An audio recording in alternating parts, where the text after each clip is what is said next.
You're in Braves country.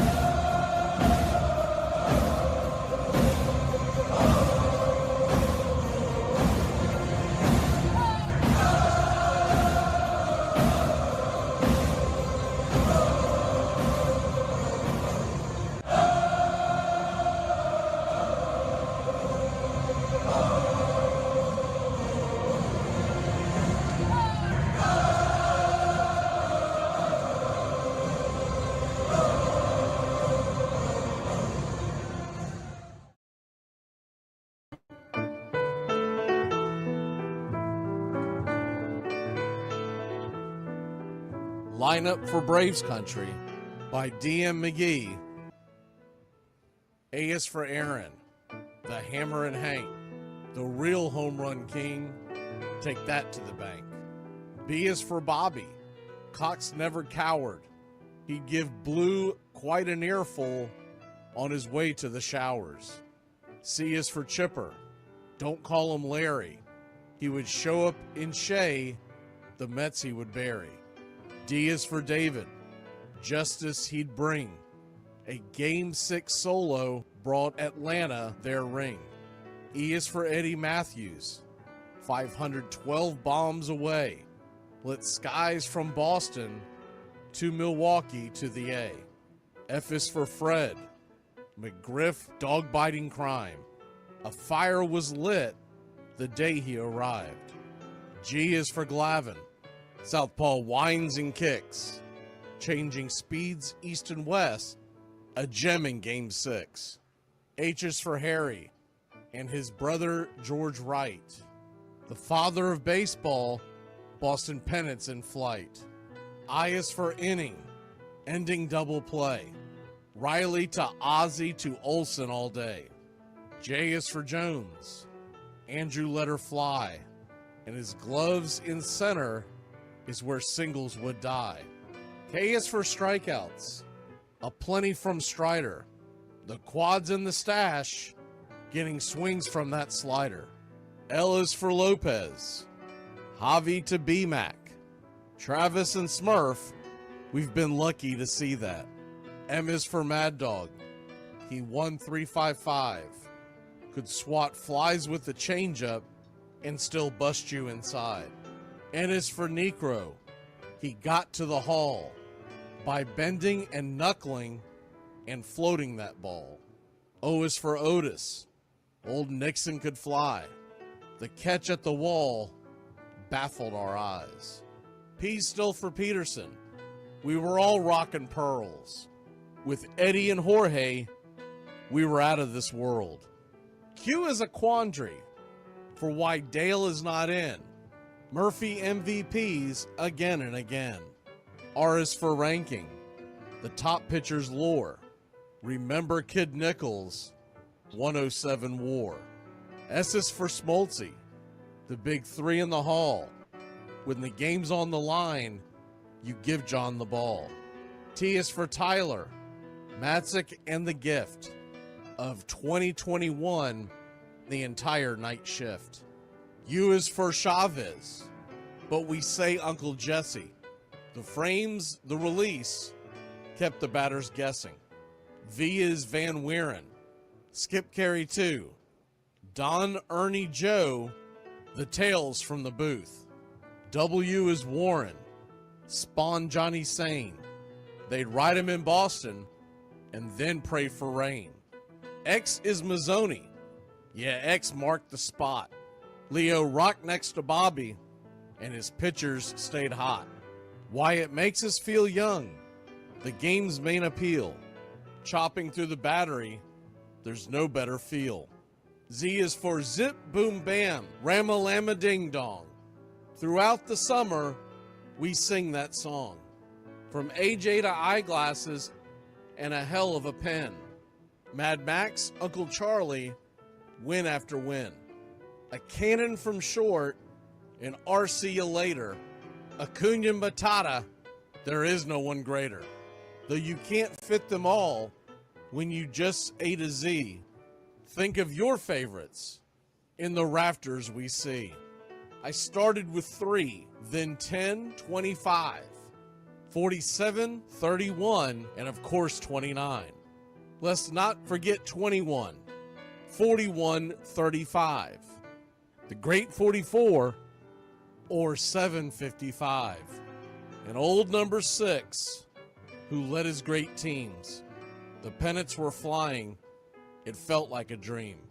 From Boston to Milwaukee to Atlanta's TBS, a family, a tradition, Braves Country's the best. Line Up for Braves Country by D.M. McGee.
Like me, you can't smoke like me.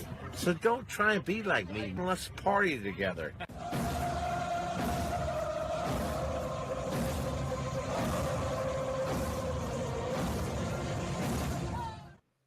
There's something kind of about a kid that's never played baseball. We have been hoodwinked, bamboozled, and flat out deceived. Why did you get so drunk? You got drunk. I'm just really exhausted. What's in that cup? Rum and Cokes? Do you have any idea how important this is? We're trying to save the pump cup. Really? This is what you're doing? This is what you're doing?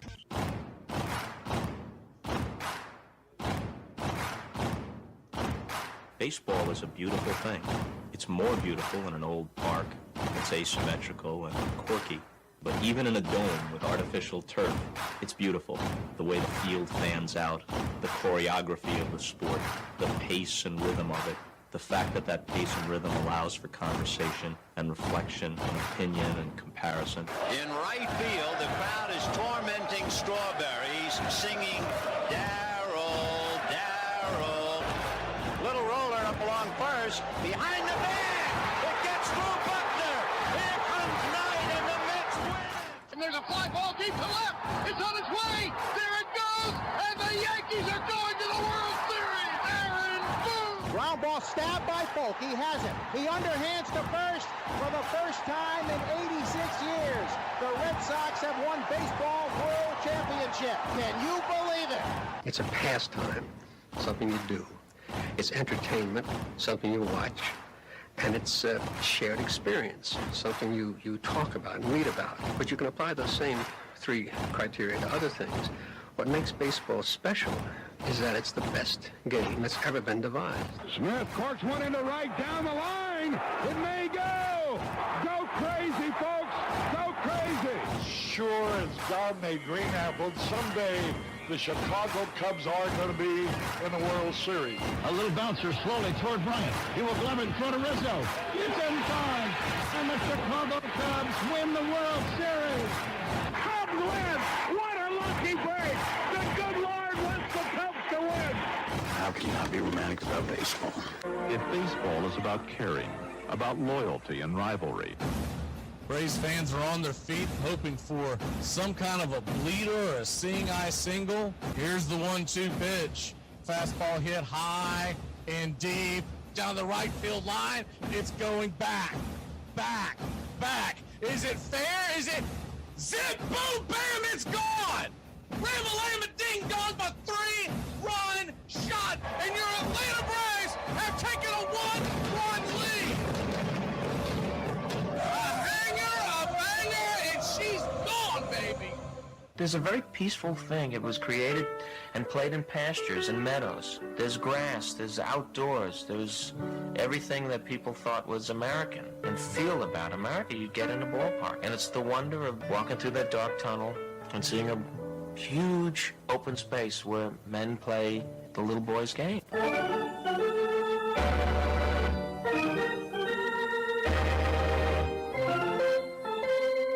I believe in the Church of Baseball. I've tried all the major religions and most of the minor ones. I know things. For instance, there are 108 beads in a Catholic rosary and there are 108 stitches in a baseball. I prefer metaphysics to theology. You see, there's no guilt in baseball, and it's never boring. It's a long season and you gotta trust it. I've tried them all, I really have. And the only church that truly feeds the soul day in, day out is the Church of Baseball.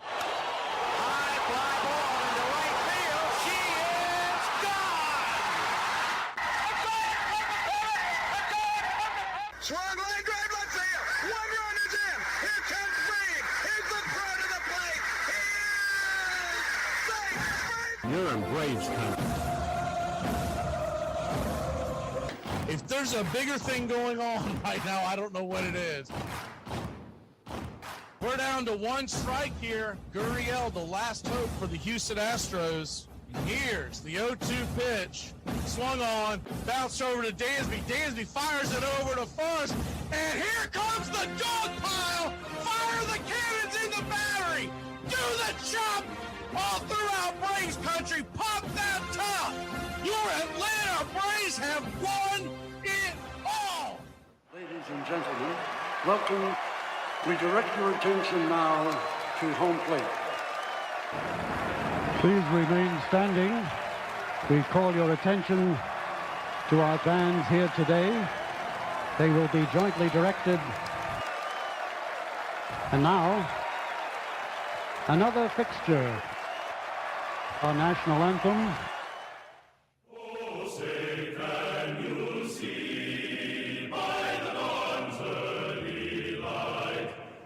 So proudly we hail at the twilight's last gleaming, whose broad stripes and bright stars through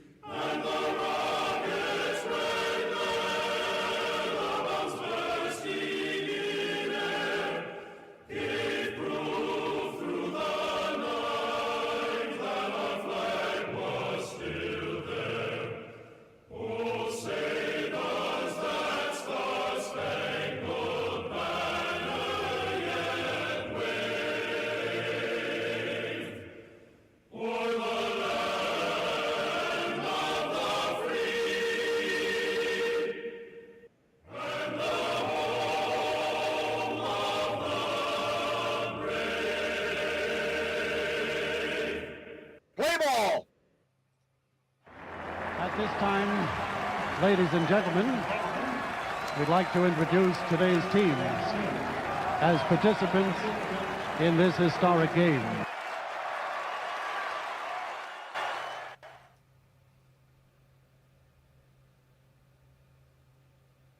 Keep playing like this, will be the laughing stock of the league. All right, boys, let's get back to basics. This is a baseball. The object of the game is to keep the baseball within the confines of the... You're in Braves country.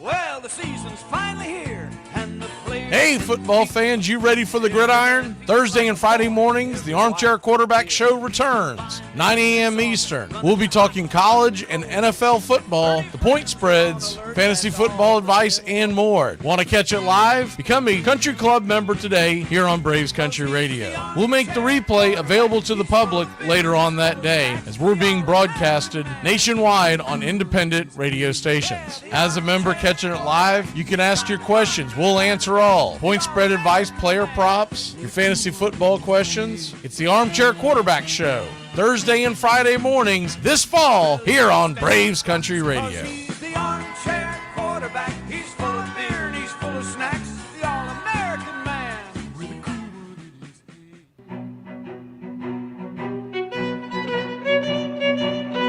Hey, Braves Country, Mac McGee here for American Rebel Beer. From the mountains to the prairies to your pint glass with white foam, we're bringing back beer with a backbone. All that matters in our brew is taste and a touch of American excellence. American Rebel Beer, born in the USA.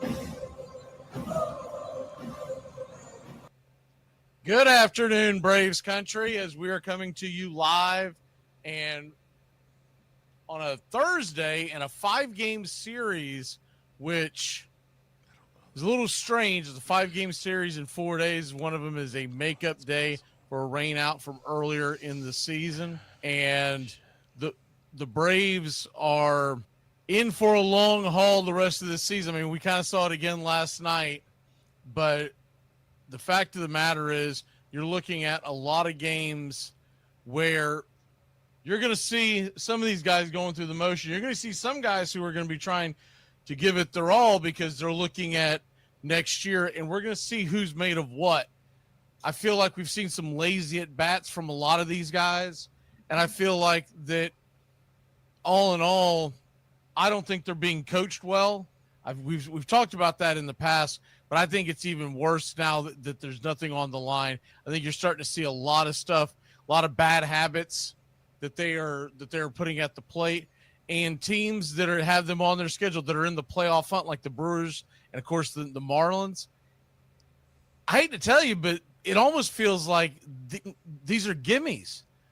We're basically becoming everybody's homecoming opponent. If you're looking at it from a college football aspect, they're a team that has talent and enough talent where it does not make sense that they continue to lose game after game after game. And the only thing that can be said, it's the effort, it's the heart, it's the hustle. And you got to start questioning it from some people. You see it in some guys, and you see them out there busting their hump and everything. You see in other guys, you see them kind of lollygag, kind of throw rainbows back in from the outfield defensively. You'll see them kind of half-ass going through the motions and making mistakes.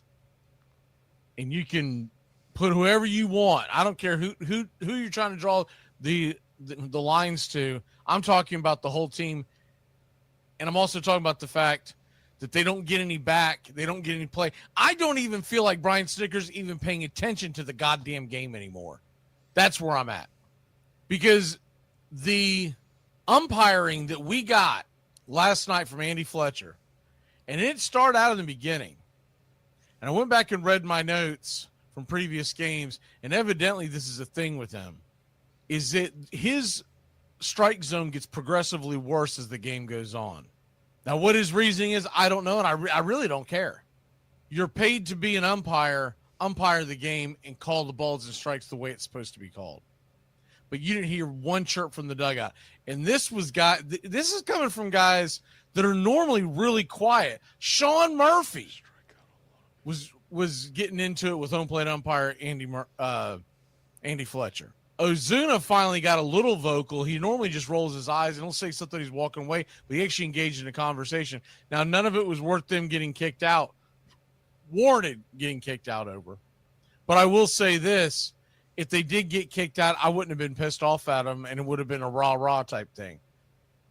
But why are they the only ones that ever, this entire season, we've seen it? We've seen it for Snicker's entire career. But when they're in the playoff hunt, you'll normally eventually see him have some kind of a stand-up moment where he goes, enough is enough. I'm a doormat, but I'm tired of being a doormat today, and now I'm going to stand up. Now I'm going to be a little more like a speed bump. We're not seeing any fight or hustle out of the dugout. It's starting to bleed into the team. And we'll continue to call it as we see it. But those of y'all who are Snicker apologists, I'm going to tell you right now, I'm done holding back. And I feel like I get onto him quite a bit, but I'm done holding back. I'm sick and tired of watching this guy who has definitely phoned it in. He is ready to just go right off into the sunset. Well, you should have done that in May. You should have done that in June. You should have given this team a chance to see what it could be led by. And if a guy like Walt Weiss wants the job, he needs to start showing some damn fight in the dugout. If he ever wants to be a manager anywhere in Major League Baseball, he needs to start showing some leadership. Because you just got a bunch of humdrum bobos that just roll with the punches. I don't really care when it comes to the pitching coach. I don't really care when it comes to the hitting coach, though Tim Heyer, we know, has done a horrible job. What I care about is when you've got the manager and you've got his assigned bench coach, which is essentially, for you football fans, it's an assistant head coach. They got to be the ones that lead in that damn dugout, and we're not seeing it. We're just not seeing it at all. And we're not going to talk about this the entire show, but I'm telling you right now, I'm sick and tired of watching that nonsense night after night after night. And we're in the dog days of summer.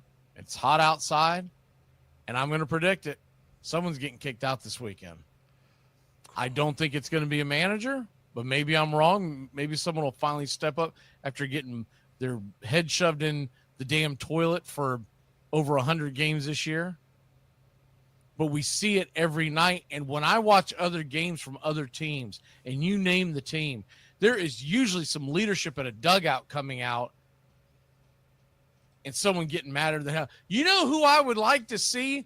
And I know they're dragging him. They're threatening to fire him. They say that he's ruining the team. But I would take Aaron Boone over Brian Snicker any day of the week, because the guy is an engaging interview. First of all, post game and pregame, and second of all, he'll stand up for his players. And it doesn't have to be Aaron Boone, but an Aaron Boone type, someone who understands that the guys want someone who will go to bat for them. That's all it is. All right. So let's get into some of the news. Now that I've knocked all your daubers in the dirt and shoved you in a locker, let me bring the sunshine back out. Cam Caminiti, Braves #1 prospect. Last night, Wednesday night, single A, 5 innings, 1 earned run, 2 walks, 2 hits, 8 strikeouts.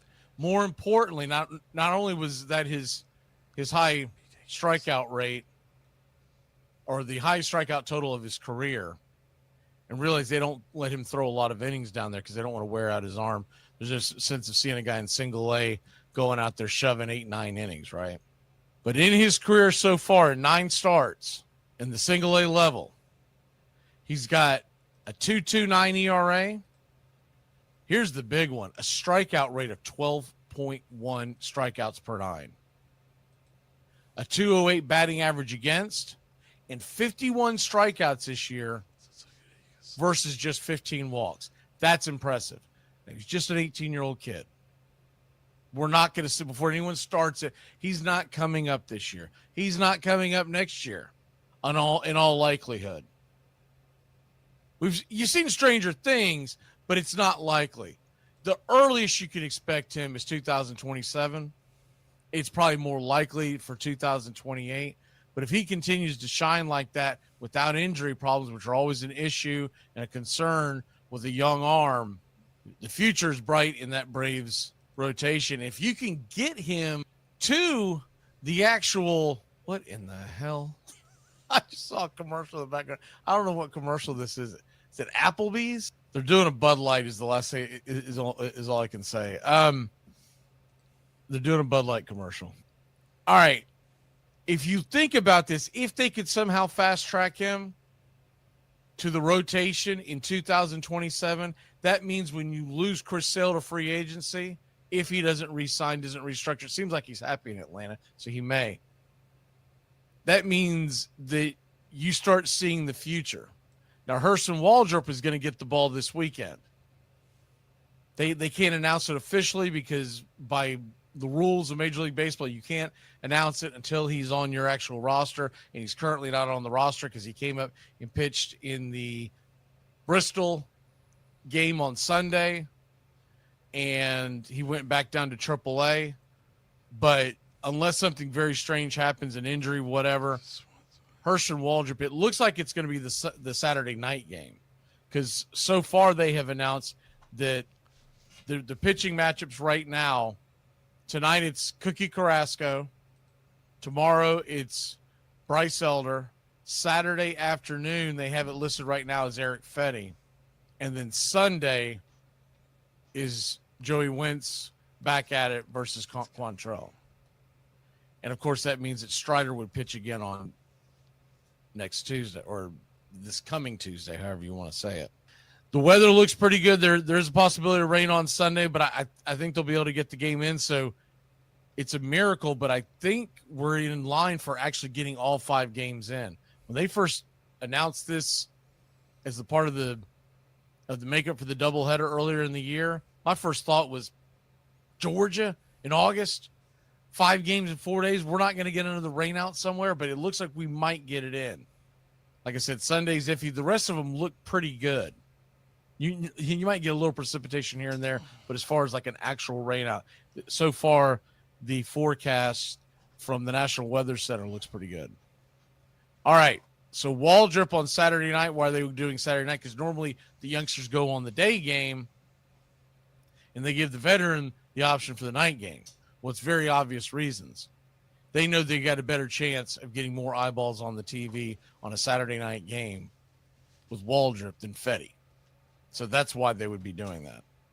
And you're competing with NFL preseason all this weekend. So whoever your favorite team is, you're probably tuning into that over your favorite baseball team that is now 19 games under 500. I get that. And for those of y'all that are going to watch your NFL game, no hate. But you also got the option of muting the game and listening to us or vice versa and still chatting away. So that's what we're here for on the YouTube channel, Braves Country Radio. Sale does look like he's getting closer and closer to start actually firing some innings, and he may be ready. I wasn't sure if it was actually going to happen on time, but remember, he's eligible to come off the IL August 18th, and he may actually hit that timeline. So that'll be fun to look forward to because I miss watching Chris Sale pitch. I miss watching Spencer Strider pitch like Spencer Strider. That nonsense last night. And I get it. He's coming off a major injury. But he allowed a career-high 11 hits last night in just 4 2/3 innings. Gave up 5 runs. He did strike out 6, but, I mean, he is getting swatted. It could have actually been much worse. There were a couple instances in that game where he got out of some jams. I mean, he could have been ran out in the third inning. So that's a big concern with Strider for the rest of the year. I do believe he's going to pull it together by next spring, and he'll be ready to roll, and it's going to be a much different Spencer Strider. But you can see the frustration in his face. You can see the frustration that he is at the point. It's tough for a guy who's always been really good at what he does to not be good.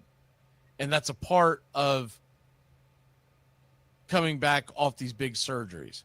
And some people have been trying to point to the fact, well, it's because he did the internal brace and not the Tommy John. I don't buy it, because Sandy Alcantara, Tommy John surgery, he's been a disaster. We'll see him this week as well. So with all that being said, the actual pitching matchups are Carrasco versus Perez. Perez is dynamite. We could be in for a long night tonight. But Carrasco was pretty crafty on his start last week, so he might give us a puncher's chance. But Perez been absolute dynamite. Elder versus Cabrera, that's probably going to be a high-scoring game. So you kind of have something to look forward to there. Fedde versus Alcantara.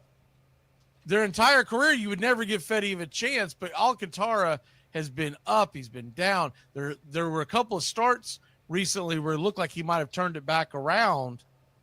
And instead, you look at it, was it Monday or Tuesday that we started to do the game because of the threat of rain? And he ended up getting thwacked by the Astros. Now, granted, the Braves offense is arguably the worst I've ever seen, so he may mow us down. But if you're going to have a chance to score some runs, it's on this version of Alcantara this year. Marlins have not announced their starter because they're probably pulling someone up from AAA or AA. So that's why the Saturday night game is blank.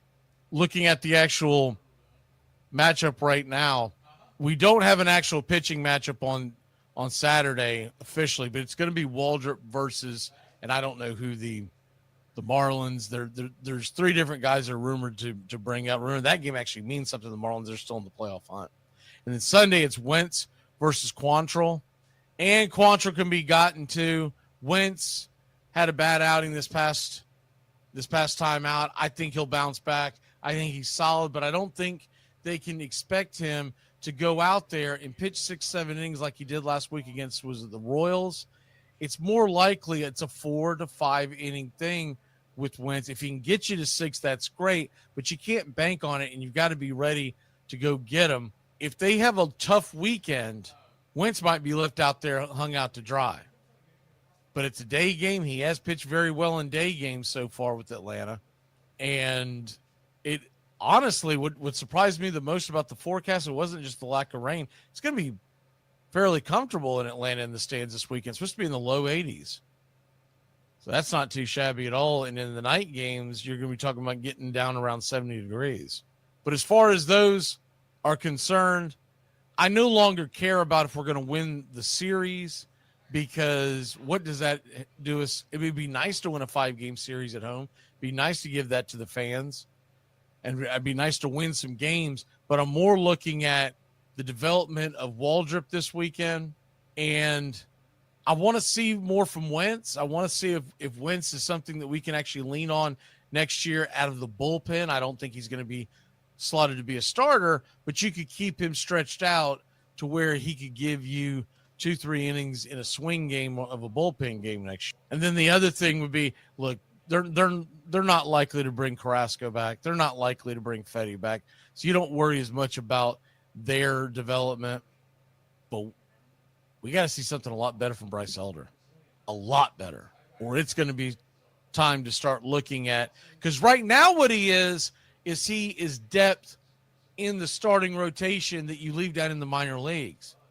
But he's at the point now where I don't even know if that's an option. If everybody was healthy and you were starting the season today, would he even be in your plans, or would you have him down in AA trying to load up on statistics so you could move him in a trade? But they're just so depleted at pitching right now, he continues to get starts. If that was an option, Bryce Elder would probably be in AAA right now or AA, whichever one they wanted to do, to just go out there and beef up his stats, not to bring him back and get him confidence, to move him out of the organization. Because he seems like a guy that at best, at the peak of his career, is going to be a number 5 guy on a team that's not headed to the playoffs. Which, let's be honest, that's us right now. But in the future, that's not what this front office is building to. What else do we have here going on? Oh, by the way, if no one's paid attention to this, the Seattle Mariners are 5-1 since the trade deadline. And to me, that's something that's it's fun to watch when you see some of these teams that haven't had a ton of success and go out there and really play good baseball and give their fans something to watch. And they went for it at the trade deadline. I love seeing, especially the smaller markets, I love seeing the smaller markets who go for it at the deadline. And not the city of Seattle is this small town, but comparable to the LA Dodgers and the Yankees and the Red Sox, they are a small market, and the New York Mets, obviously. And they went out and got themselves some offense. They've got the pitching.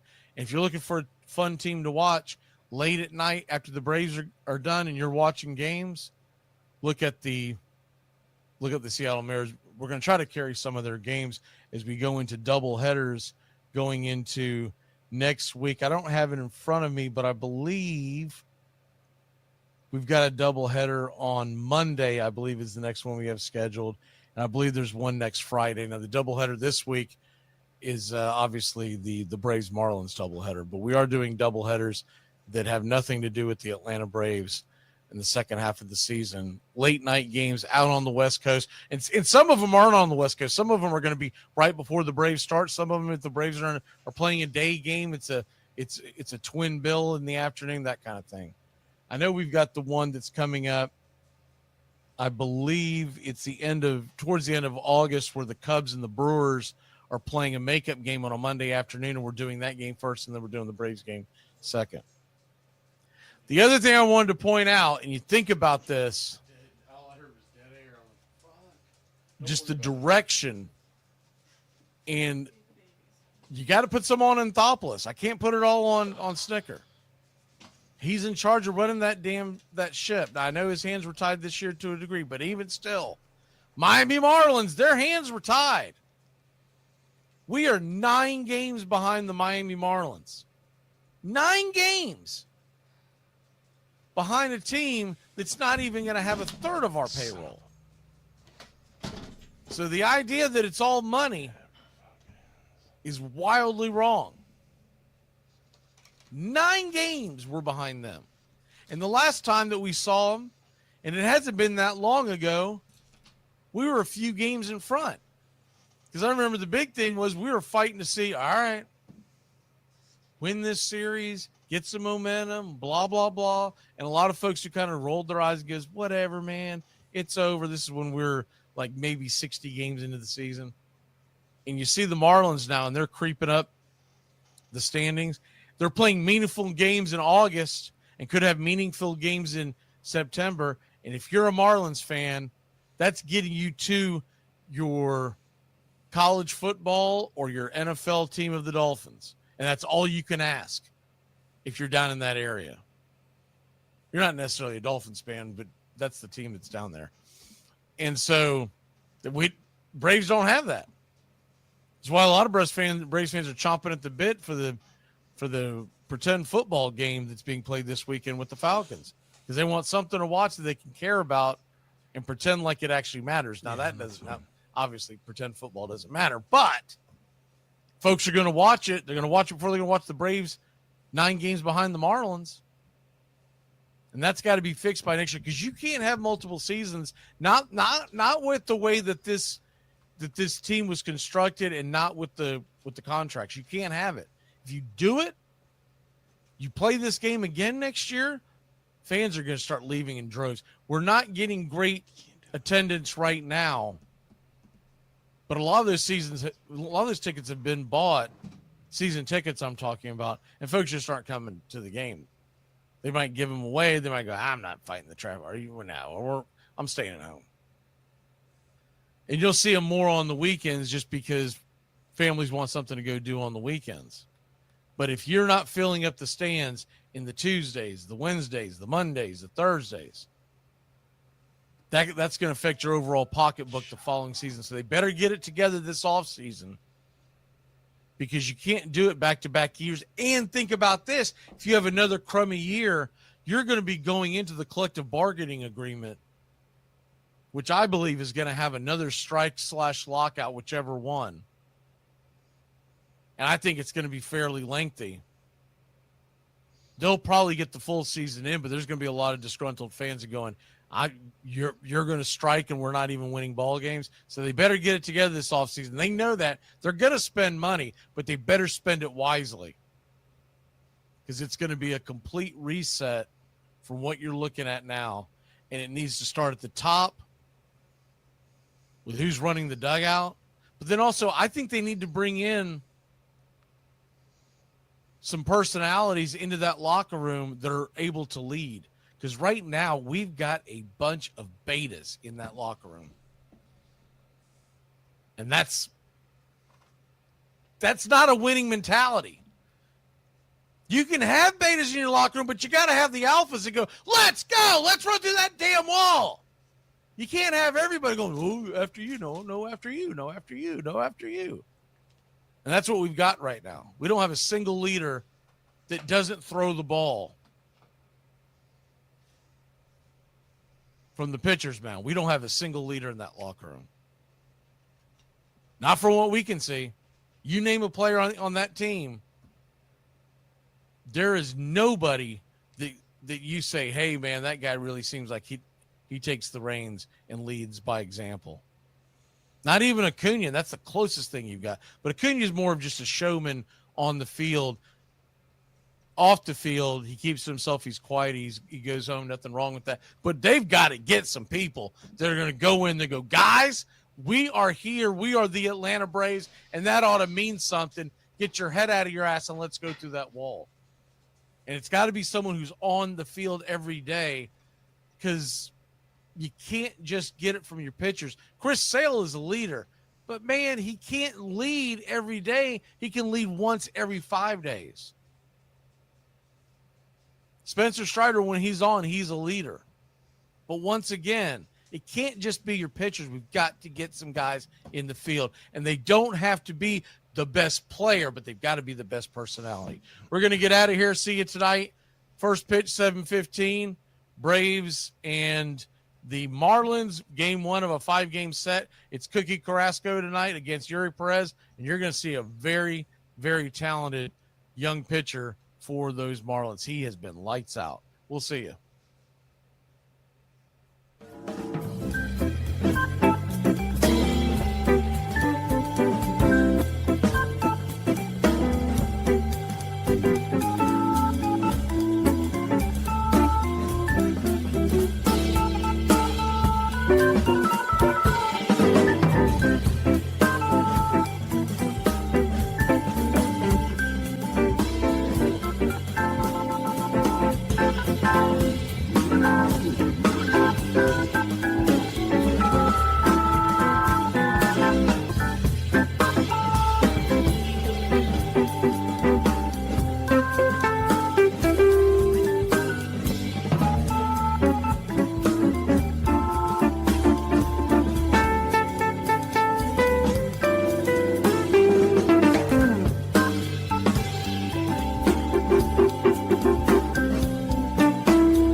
Braves Country, Mac McGee here for American Rebel Beer. America's Patriotic Light Lager, all natural ingredients. Stand tall, be proud. The perfect beer to celebrate life, liberty, and your pursuit of the American dream. America's Patriotic Light Lager, offering a crisp, clean, bold taste. Perfect beer to celebrate life, liberty, and your pursuit of the American dream. A beer with only 110 calories that tastes like a full-flavored beer and celebrates like freedom.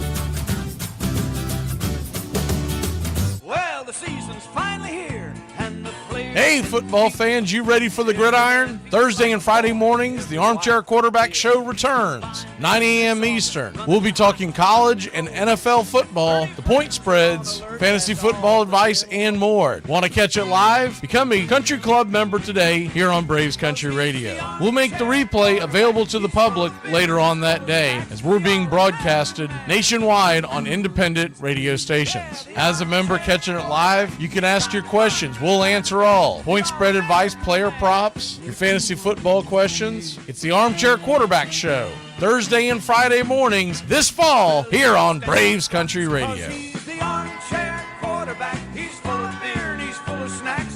The all-American man.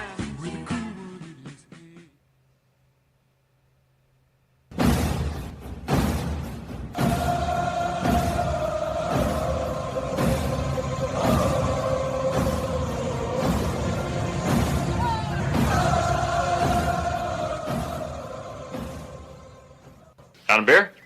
7 o'clock in the morning. Scotch?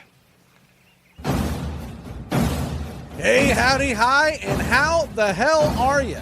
Pull up an armchair, girls and boys, and join us for Braves Country Baseball.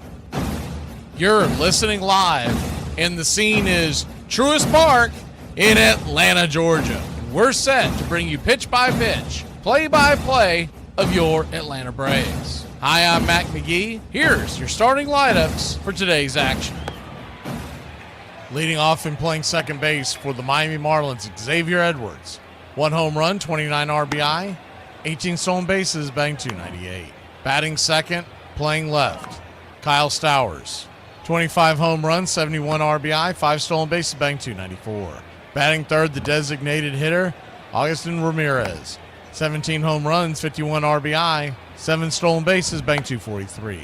Liam Hicks behind home plate and batting cleanup. 4 home runs, 34 RBI, a .254 average. Lopez is batting fifth and playing short. 11 home runs, 56 RBI, 11 stolen bases, batting .245. Marcy is in center field and batting sixth. 7 for 16 on the year, 1 home run, 3 RBI, 1 stolen base. Eric Wagaman batting seventh, playing first. 6 home runs, 35 RBI, 3 stolen bases, batting .233. And Johnston is in right field and batting eighth. He's 2 for 12 on the year with a .167 average, 1 RBI. Paulie is at third and batting ninth. 2 home runs, 8 RBI, 1 stolen base, batting .223. On the mound for the Miami Marlins, it's Yuri Perez. He's 4-3 with a 2.7 ERA and a .94 whip. 50 innings, 29 hits allowed, 51 strikeouts, 18 walks, 2 home runs served. He'll be going head-to-head with Cookie Carrasco. Carlos Carrasco is 2-2 with a 5.68 ERA, a 1.53 whip, 38 innings, 46 hits allowed, 30 strikeouts, 12 walks, 8 home runs served. Backing up Cookie Carrasco in the bottom of the first inning, it's Jurickson Profar, and leading off from left field. He's got 5 home runs, 13 RBI, 2 stolen bases, batting .237. Batting second, playing first, Matt Olson. .257 average, 18 home runs, 68 RBI. Drake Baldwin behind home plate and batting third. 11 home runs, 41 RBI, .281 average. Batting cleanup, the designated hitter, Marcell Ozuna. He's got 15 home runs, 48 RBI, a .233 average. Batting fifth and patrolling center field for your Atlanta Braves, it's Michael Harris II. 10 home runs, 51 RBI, 12 stolen bases, batting .236. Batting sixth, playing second base, Ozzie Albies. 9 home runs, 43 RBI, a .224 average. The Book of Eli is batting seventh and in right field. 7 home runs, 27 RBI, 7 stolen bases, batting .249. Batting eighth and at third base, it's Jonathan Ornelas. He's 0 for 5 in 2025. Batting ninth and at shortstop, Nick Allen. 18 RBI, 7 stolen bases, batting .228. Calling balls and strikes behind home plate tonight, it's Chris Guccione. Your first base umpire, Chad Whitson. Second base will be manned by Edwin Moscaso. And down the third base line, it's David Rackley. Game time temperatures here at Truist Park in Atlanta, Georgia are expected to be about 81 degrees. The wind blowing left to right at about 6 miles an hour. Your Atlanta Braves are plus 120 on the money line. The over-under is 8. Our pick to click tonight, can we take the Marlins pitcher, Yuri Perez? Well, a small sample size versus Perez, and he has been lights out as of recent. You do have some pretty good numbers for the Braves against Perez, but it was back when he was a youngster. That being said, we're going to go with Marcell Ozuna, one of the more patient hitters in the lineup. He's 2 for 3 lifetime with 3 RBI. We'll take your Atlanta Braves to get locked up in a tight one and win this one in walk-off fashion on the Marlins bullpen, 2-1. American Rebel Beer, keys to the game tonight, it's all about Yuri Perez. Yuri Perez is one of the big bright spots in the National League going forward. The true ace of the staff, with Alcantara still bouncing back from the injury. He comes in with the 4-3 record, a 2.7 ERA, and the .94 whip, which is absolutely astounding. You take a look at Yuri's game log for the 2025 season. We're going to throw June out the window because he was just coming back from a major injury and was scuffling quite a bit. The month of July, 28 innings and a 1.29 ERA, 32 strikeouts. He only allowed 13 hits in that time period and walked 5. His last outing was against the New York Yankees, 6 shutty, 5 strikeouts. He did walk 3, and he has had a penchant to walk. It's one of the reasons why we took Ozuna, because he's the most patient batter and more accurate eye in this Braves lineup. But with that being said, if the Braves are going to win tonight, they're going to have to keep the score down on the Marlins. Unless Perez just comes out and doesn't have it for whatever reason, they're going to have to try to win a low-scoring rock fight. And Cookie Carrasco looked good last week. So I'm not saying it's out of the realm of possibility, but essentially what's going to have to happen is our bullpen is going to have to outduel their bullpen. And Cookie Carrasco is going to have to keep the score down, keep us in the game, and give us a chance for some late inning rallies. Sometimes you have to go back and just enjoy the show, and that's what we're going to do tonight. We're going to look at what Yuri Perez is, and maybe, just maybe, the Braves may be looking at someone else in this series at the trade market in the offseason. Sandy Alcantara is going to be on the trade market. He pitches in this series, and he is someone you want to keep an eye on because you're going to see the raw ability as he is coming back from Tommy John just like Strider is. And we know Strider's better than what he was last night.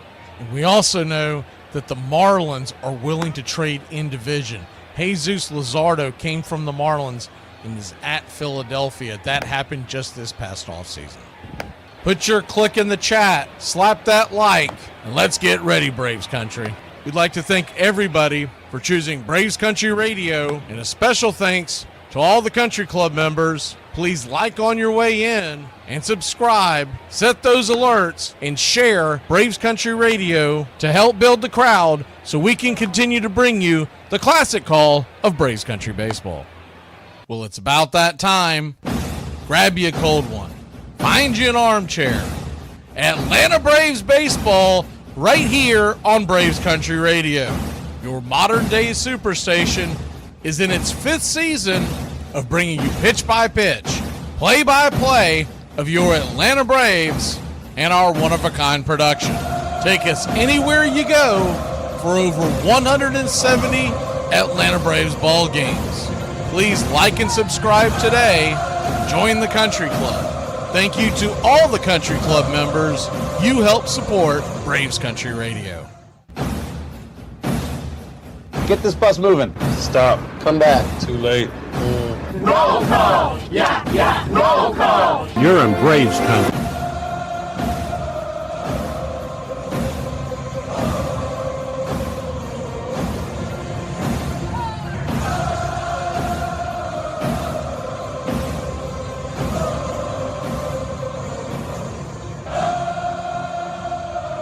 Good evening, Braves Country.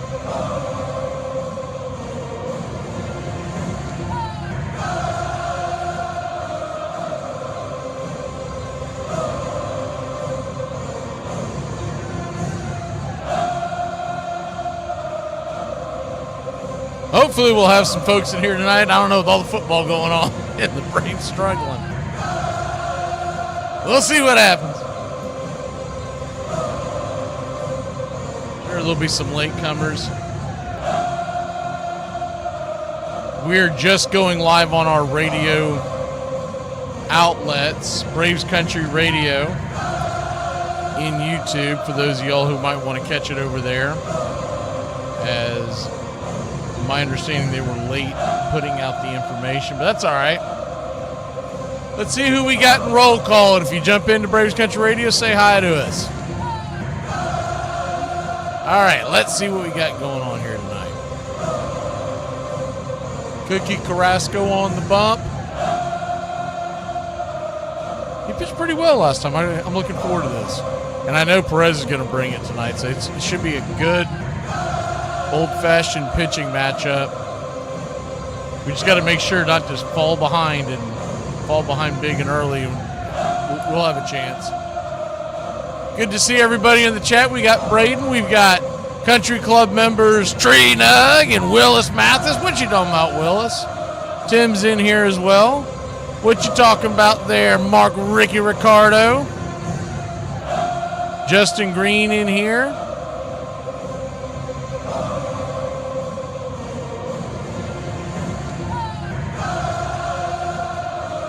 Kay in here tonight. Assuming Pete is in here. There's Velvet. B.A. Baracus, Brian Andrews in here.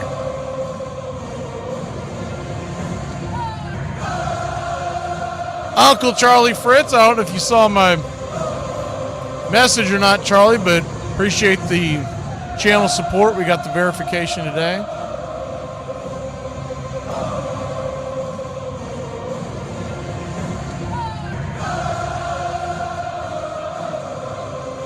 See who we have in here else. We've got George Pearson.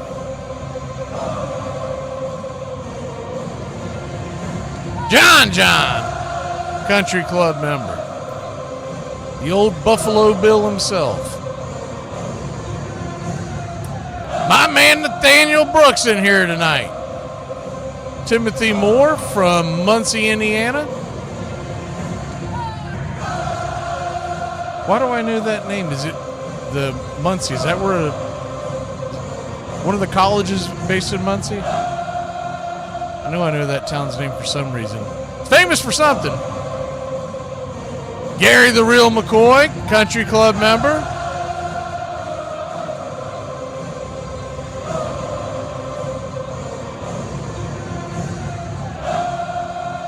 Mark Ricky Ricardo. James Fisher. Ricky Ricardo. Lucy, he's home. Country Club member.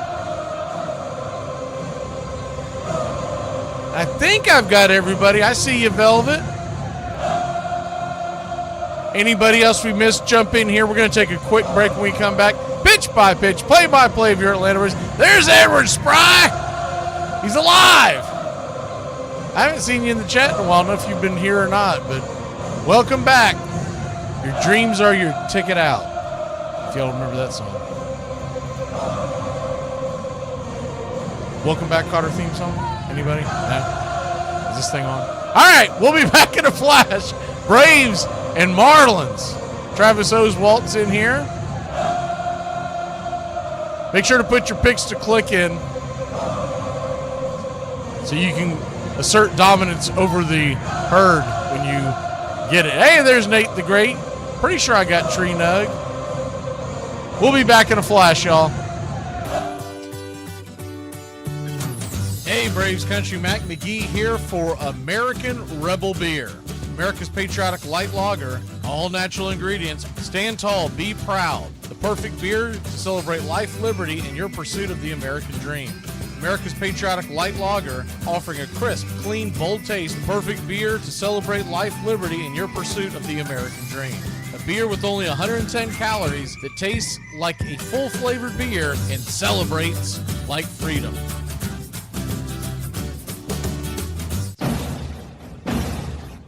Hey Braves Country, this is Mac McGee with Braves Country Radio.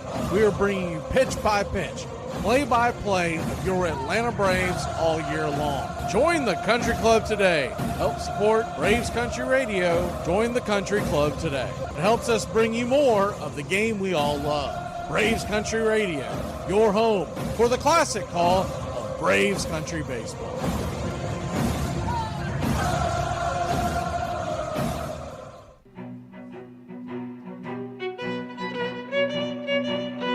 Hey Braves Country, Mac McGee here for American Rebel Beer.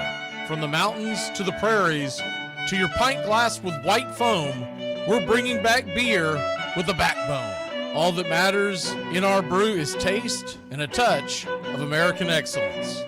American Rebel Beer, born in the USA.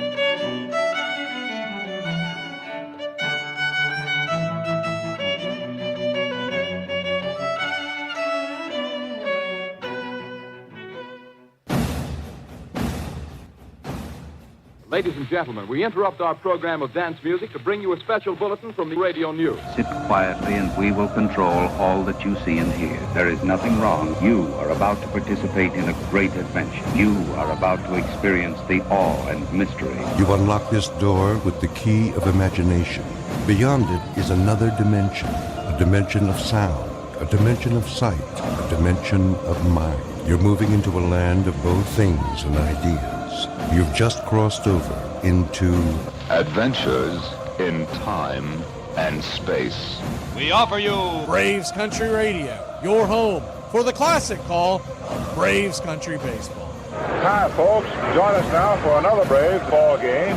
Yes, sir. This is the one we've been waiting for. This is it. This makes you feel like it's spring and baseball, no more measles, and free tickets to the circus. You're in Braves Country.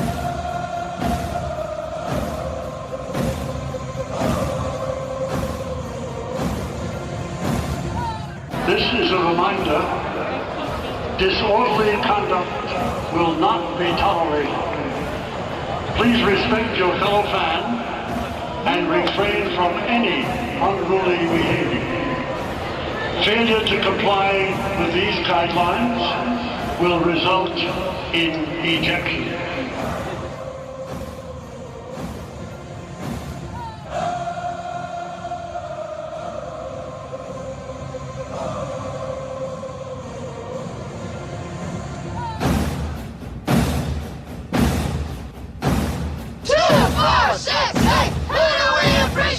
You're in Braves Country.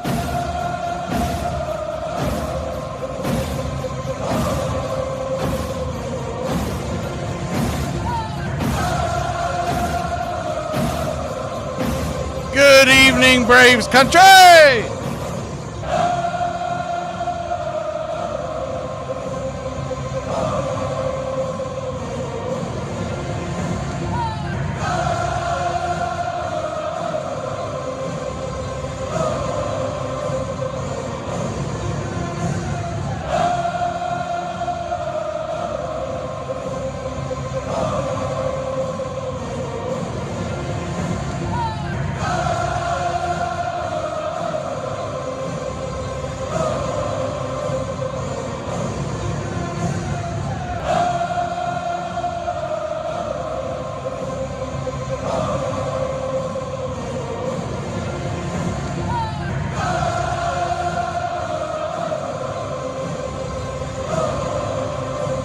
Atlanta Braves set to take on these Miami Marlins.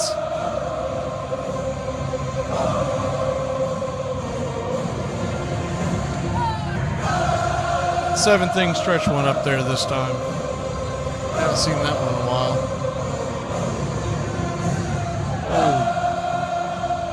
Oh. Skip and Pete. A little Harry Carey in the background. That's our. If you ever hit the seventh inning emoji, that's what it is. I don't know how well you can see it on your phone if you're doing it on your phone, but that's what you're looking at. Hope everybody's having a good night. I see Billy Davis, Uncle Charlie, and John,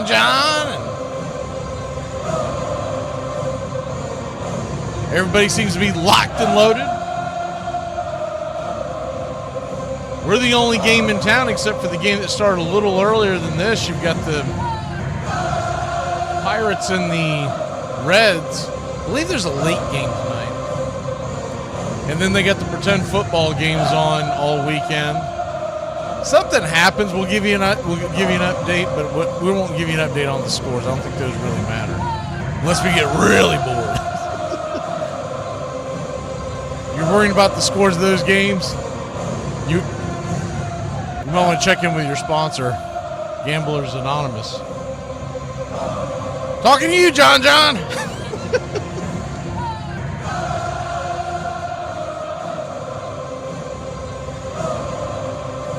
Here's hoping the Braves come out here tonight and get a good outing from Cookie Carrasco off the jump.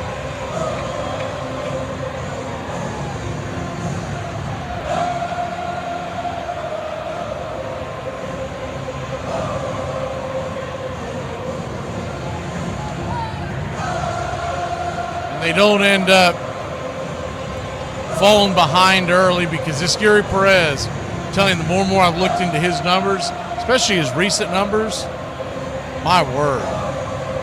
His last 7 games, he's 4-1 with a 1.64 ERA and a .73 whip. That means nobody's getting on. He's got a decent strikeout rate. You know, he's not going to blow you away. He's not a Nolan Ryan type, but he's got a strikeout rate of almost 9 per inning. We are just about set for pitch-by-pitch, play-by-play of your Atlanta Braves. First pitch on the way is a ball down low. It's 1-0. We're going to go ahead and pull this off the screens. The 3D's in here pretty quick. I'm going to try to pair it up. I have to do it a little differently when they're playing the local team, so I got to make sure that I'm kind of tracking you all together. Take the chop off, if I can find it.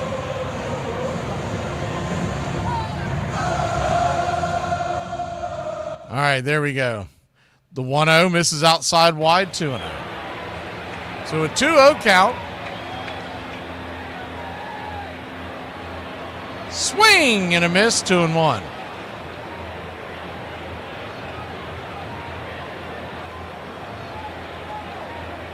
Xavier Edwards, the batter, leadoff hitter.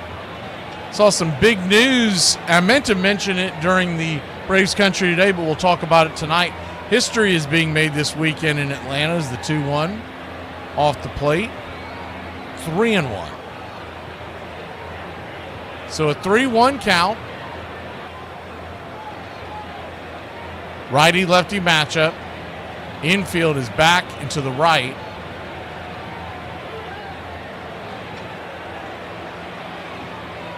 The 3-1 pitch, swing, pops it up, can of corn. Who wants it? Ozzie Albies. He knows cans of corn. He'll make the catch. 1 away. This weekend, Saturday and Sunday, and I believe it's because they have the doubleheader and then they're going to extend the work for Sunday. First time ever, a female umpire will be in Major League Baseball.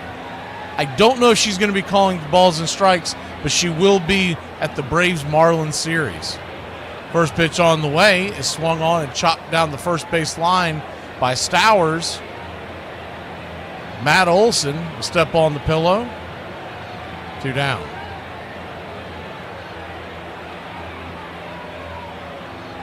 Two up, 2 down. That's what you want to see here starting off this first inning. Game 1 of a 5-game series. First pitch on the way to the number 3 hitter, Ramirez, the designated hitter tonight. There's a swing and a miss. It's 0-1.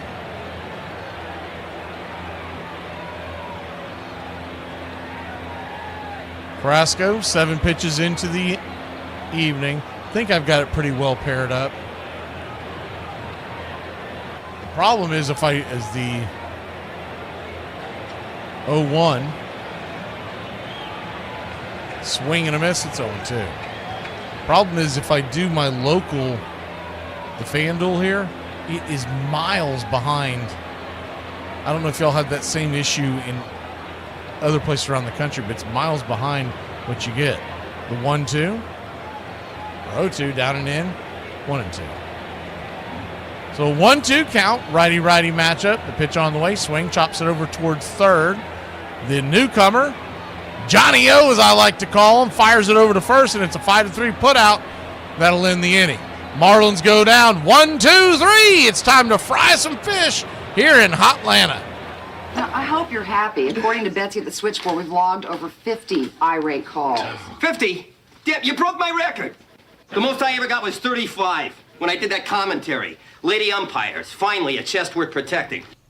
Waylon had an old school bus that he'd painted black, all the windows and everything, with a paintbrush. And she kept dynamite back there in the back, just in case. I recall this one place that we went, it was like a barn. And it come time to get paid, and so we waited and waited. And Waylon's having a fit. Then all of a sudden, everybody started leaving, and everybody left. Wasn't nobody in the place.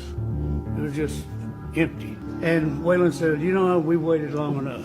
So we get back in the bus, and we split and went right across the field. And we finally got to the pavement. All of a sudden, that whole ass end of that club blew up.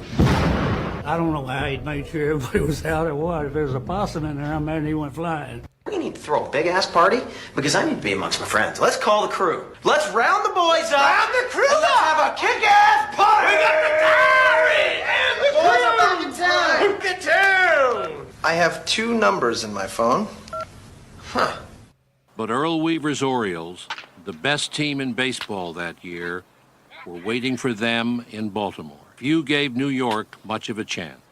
As expected, the Mets lost the first game 4-1, but they came back to take the second behind the brilliant pitching of Jerry Koosman. And then the Orioles came to Shea Stadium, where the Mets and 56,000 of their fans were waiting for them. New York won the third game 5-0, thanks to the pitching of Gary Gentry and Nolan Ryan. In the fourth game, Tom Seaver outpitched Mike Cuellar.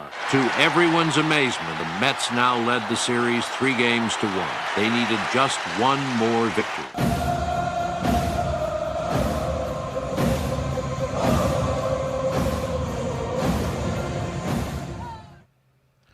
Welcome back to Atlanta Braves baseball here on Braves Country Radio.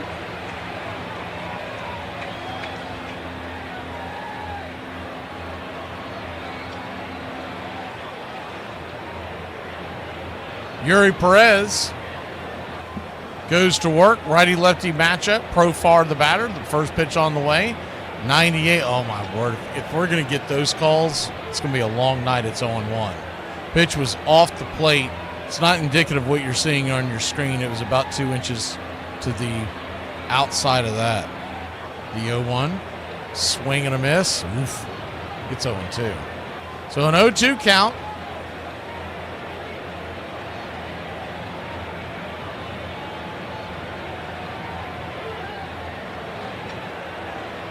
Kicks and fires. 98 miles an hour, misses high. 1-2. Trying to position it where I can see your comments along with the game, but I have to do it on a different monitor. So eyes are constantly darting back and forth if I miss your comments. The 1-2. Swing, pops it back foul. Do it again. Hey, Dogs haven't played the Seminoles in quite some time there, Willis. Unless you're talking about that game where they put their starters out against the fourth string. If that's a flex, yeah, you got a problem. The 1-2 count. In the dirt. Whoa! Kicks away foul. 2-2. And if we're remembering history correctly, the only reason why that happened was because they got screwed out of the playoffs because Georgia choked against Bama, right? Am I right? Am I right? Am I right? Yeah, I'm right. So a 2-2 count.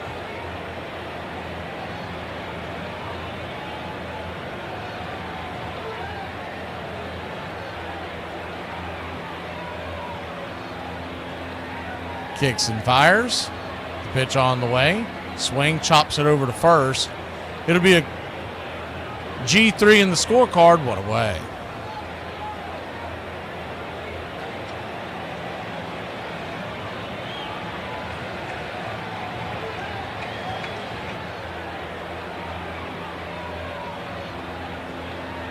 Marlins outfield looks like this tonight. Stowers, Marcy, and Johnston is left to right across the outfield. In the infield, around the horn, it's Pauly, Lopez, Edwards, and Wagaman. Hicks is behind the plate, Perez on the bump.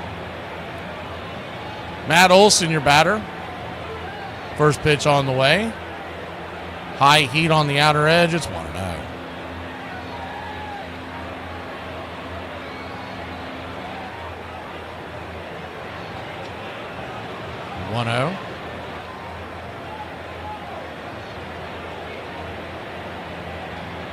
Right there for a ball inside, 2-0. So 2-0 count. Thanks, y'all. I can't see the monitor for where I'm sitting tonight, so I can bring you the game. The 2-0 swung on, fouled away, 2-1. I have to stand up and look over a couple of screens. It's not where I'm normally at, so I appreciate y'all letting me know we had the scoreboard covered. 0-0 your score. Bottom of the first inning. The 2-1 pitch. Swing, slaps it back foul, 2-2. Matt Olson has seen his batting average plummet to 257. He's dropped almost 30 points since the All-Star break. Or just before the All-Star break, I should say. The 2-2. Inside curveball. Underneath the hands, full count. So a full count to Olson.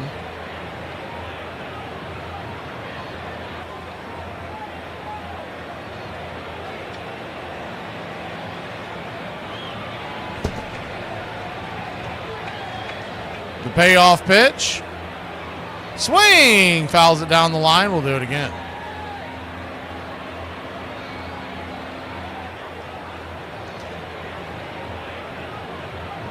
Braves nothing, Marlins nothing. Just getting going here in the bottom of the first inning. Cookie Carrasco, if you're just joining us, had a 1-2-3 inning. The payoff pitch to Olson. Swing and a miss, strike 3. Chased a slider well in the dirt, 2 away. Tell he was cheating on that one. He was trying to get ahead of what he thought was coming in as the fastball, and he was way out in front. So 2 up, 2 down. Could be a fast-moving game if Cookie pitches well as I don't expect him to pitch as well as Yuri Perez, but if he pitches toe-to-toe with him. First pitch on the way to Drake Baldwin is a curveball right there on the inside. It's 0-1. The 0-1. Righty-lefty matchup, Drake Baldwin. Pitch misses high. 1-1. So yes, if you're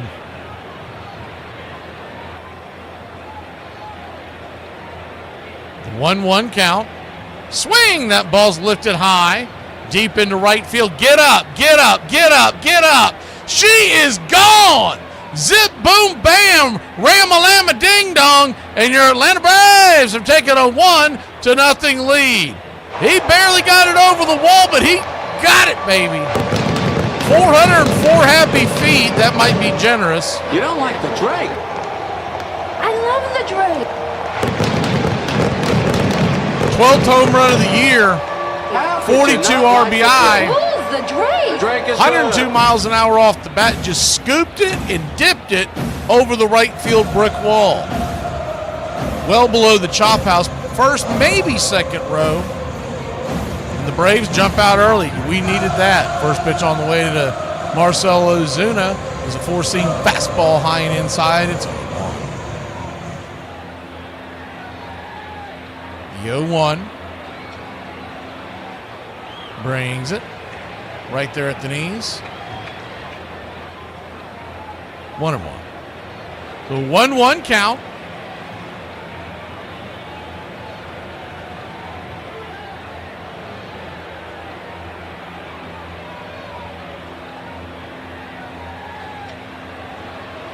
Kicks and fires. Swing, rips it. That ball's high. That ball's deep. Go back, back, back. Zip, boom, bam. It's gone. Back-to-back jacks. That's a fact.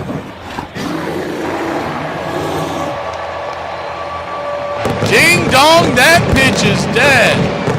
All right, now I'm starting to question the numbers. They're saying that one went 404 feet as well. Both of them went exactly 404 feet? Okay. 16th home run of the year, 49th RBI. And the Braves jumped out 2-0.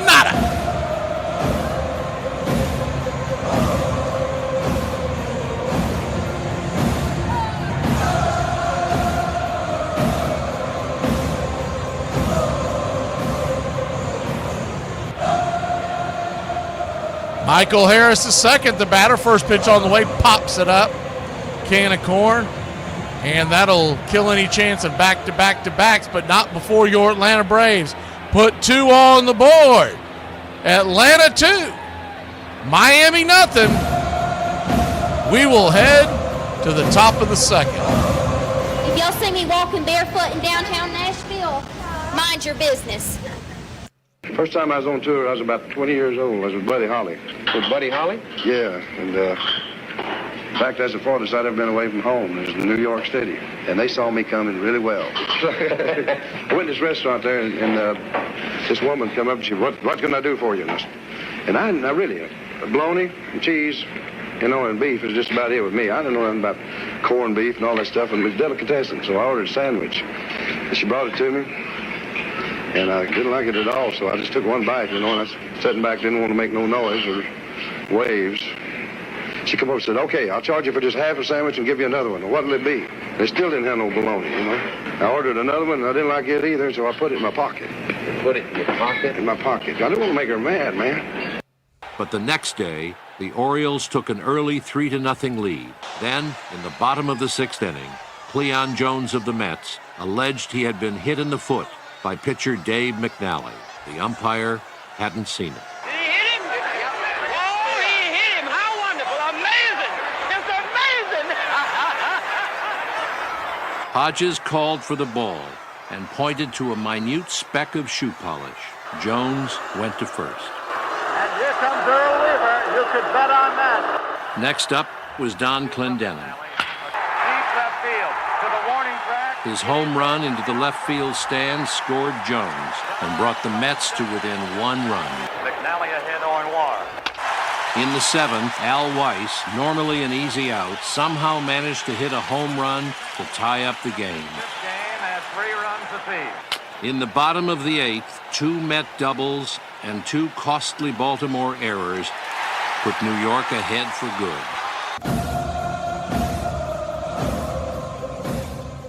Welcome back to Braves Country Radio. The Atlanta Braves lead this one 2-0. You're just joining us. Cookie Carrasco goes back to work. Righty-lefty matchup to start us off. Hicks the batter. First pitch on the way is down and in. Changeup misses. It's 1-0. Liam Hicks, the cleanup hitter for the Miami Marlins. Miami's backstop for tonight. 1-0. Smacks the edge, didn't get the call. It's 2-0. What you'll see from Cookie Carrasco tonight is a 5-pitch mix. He leans on that slider 29% of the time is the 2-0. Sinker at the knees. It's 2-1. 4-seam fastball you'll see about 22% of the time, along with that sinker as well, 22. So it's really the difference between a 4-seamer and a 2-seamer, the way it moves. Changeup he'll sprinkle in about 19% of the time. You notice those 4 pitches, they're pretty comparable as far as the usage. Then he has a keep you honest curveball that he tosses in about 9%. The 2-1 down and in. 3-1. 3-1 count.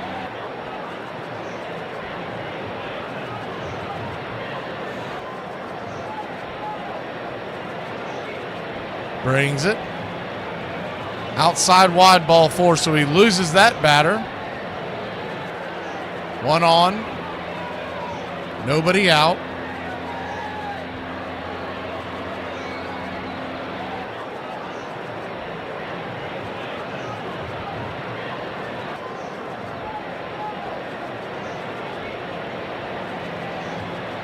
Jen Paywall is the, I don't know if I'm pronouncing it right, but I'll get it by the time she shows up. That is the umpire that is going to break the gender barrier for Major League Baseball on Saturday in the Braves Marlins series. First pitch on the way is a ball high and inside. It's 1-0. Saw some idiots like trying to trash him. Like, dude, there's no way she's any worse than the ones that I've seen all year long. The 1-0, smack towards left field. That ball's going to get off the wall. Profar fires it into the infield. And, man, that was almost good enough to throw out the runner. But it's a head-first slide and a double.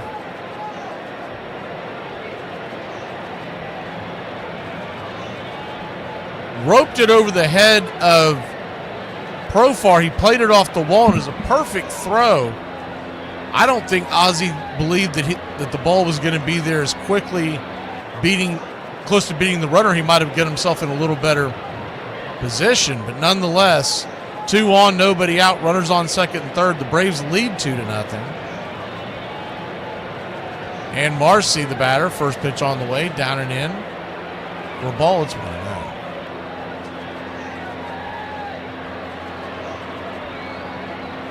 There's no way that Jen Paywall is worse than some of the umpires we've seen all year long. So I'm excited to see what you can do. The 1-0, swing, fists it towards left. Is that going to get down? Profar tries to deke the runners. 1 run comes home to score, and it's 2-1. We've got runners on the corners and nobody out. And the hit parade continues. After going 1-2-3 in the first inning, the Marlins have put all 3 batters on here in the second inning. So Gifted a 2-0 lead is in danger of coughing it away before he ever records an out.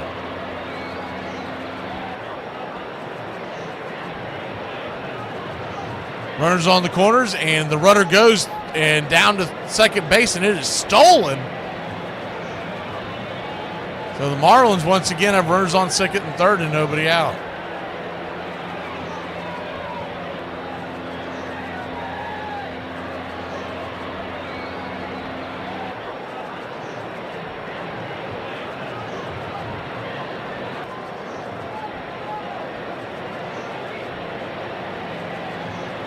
First pitch on the way is a slider inside. It's 0-1. Thank you for the contribution there, Charlie.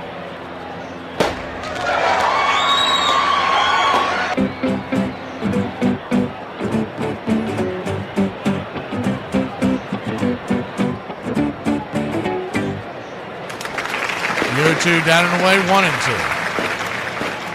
I must have missed the first one. I'll get that one here in a second, Charlie.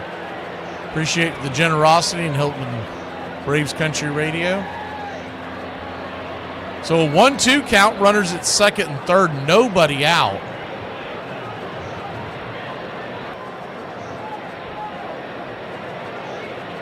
Cookie Carrasco in quite the jam. The 1-2, swing, lifts it. High and deep into center field, going back on the track at the wall. Harris knocks into the wall, kicks the bullpen gate open. Both runs should score, and the Marlins will take the lead 3-2. Wagaman goes all the way to third base. Cookie Carrasco is on the ropes.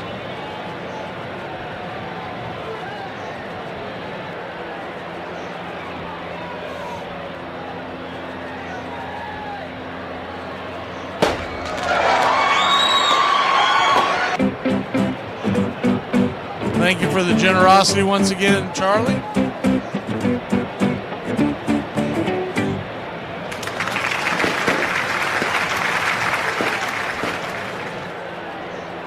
So Rick Kranitz, you got to figure he's going out there going, what the hell happened, man? Top of the order, you cruise right through him. Now all of a sudden you're getting smacked around. Braves trail 3-2, top of the second, nobody out. Runner at third. Man, with him struggling the way he is, I'm telling you, if I'm the Braves, I know they're not going to do this, but I would seriously consider playing the infield back and just be willing to give up that run to keep this inning from getting any uglier. Johnston, the batter, the number 8 hitter, righty-lefty matchup, batting 167. First pitch is a swing and a miss, man. He came out of his shoes. He was convinced he was getting the fastball. He got the curve in the dirt. It's 0-1. Troy Johnston. Marlins and Braves have a few guys in the lineup tonight that not a lot of action so far this year in the major leagues. The 0-1. Swing, dribbles it towards first. Olsen has it. He'll step on the pillow. Big out there, one away.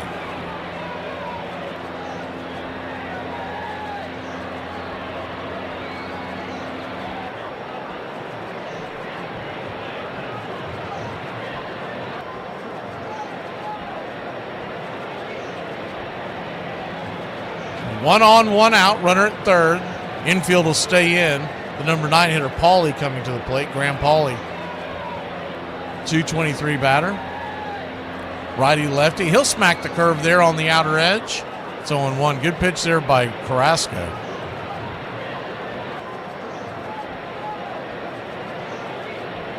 A couple of these Marlins players, man, I've already got the nickname lined up if they, in the soundbite, if they ever make it to Atlanta. The 0-1, down below the zone, 1-1. First thing I think of every time I see this guy's name, is we've seen him a few times, Graham Pauly, is I think of The Sopranos. 1-1 outside wide, 2-1. If any of you Soprano fans are out there, Pauly, I guess he wasn't really the right-hand man of Tony, but he was we call him the left-hand man. He was the one that did the dirty work. The 2-1 count, inside, 3-1.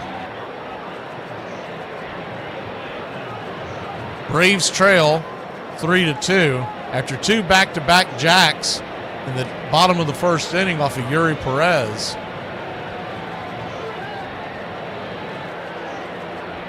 The 3-1 swing, chops it foul, full count. Standing on deck is Edwards, the Marlins leadoff batter, and he has got good speed. If you walk Pauly here, you're lining yourself up for a possible squeeze play. Carrasco trying to bear down and get this out here. We prefer the strikeout, but any kind of out you can live with. Infield in, back into the right, the payoff pitch. Swing! Hammers it down the first base line, but foul. We'll do it again.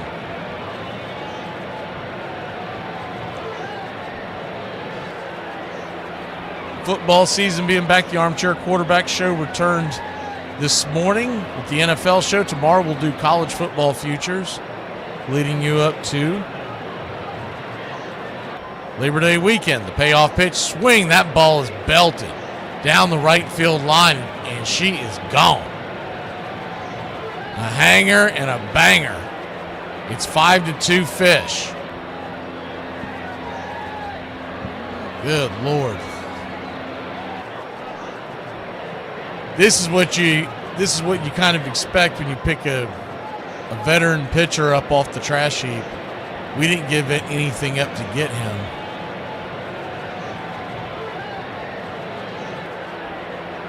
I believe it was the most famous man ever traded in baseball, the player to be named later. And the Braves now trail by 3, leading by 2, and you had a good vibe in the crowd, and now you've given Yuri Perez a 3-run lead, and that's not what you want. Carrasco will go back to work. He'll face the top of the order now, and it's still just 1 out. A walk, a double, a single, a triple, and a home run tonight. First pitch on the way is a sinker right there on the outer edge. It's 1 out. Those went back to back to back to back.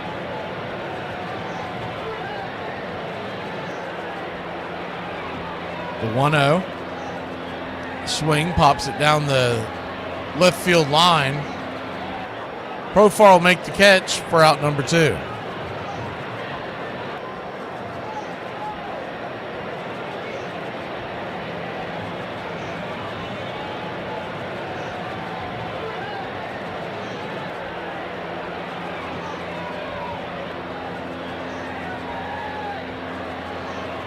Righty-lefty matchup now.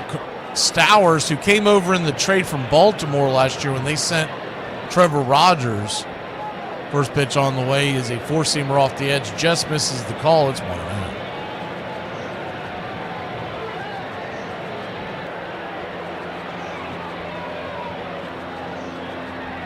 1-0. Swing, slaps it towards left. Down for a base hit. And 1 on, 2 out. It's one of those rare occurrences where the trade is made out well for both teams. Stowers filled a need for the Marlins, getting a left fielder and a good stick. Remember, he was in the All-Star game. He was in the Derby. And Trevor Rogers has bounced back, and he's been leading the brigade on that Baltimore pitching staff. Both teams, first pitch on the way is a slider outside wide. It's 1-0. Both teams were out of the race when they made the trade. And Baltimore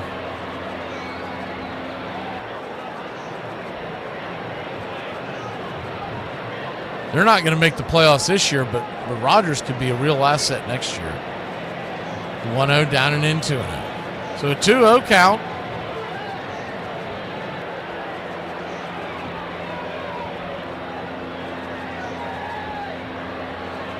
Pitch on the way.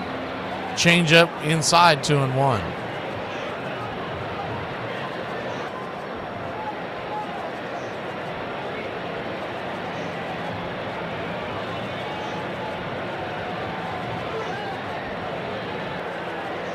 He's going to turn over and flip it over to first.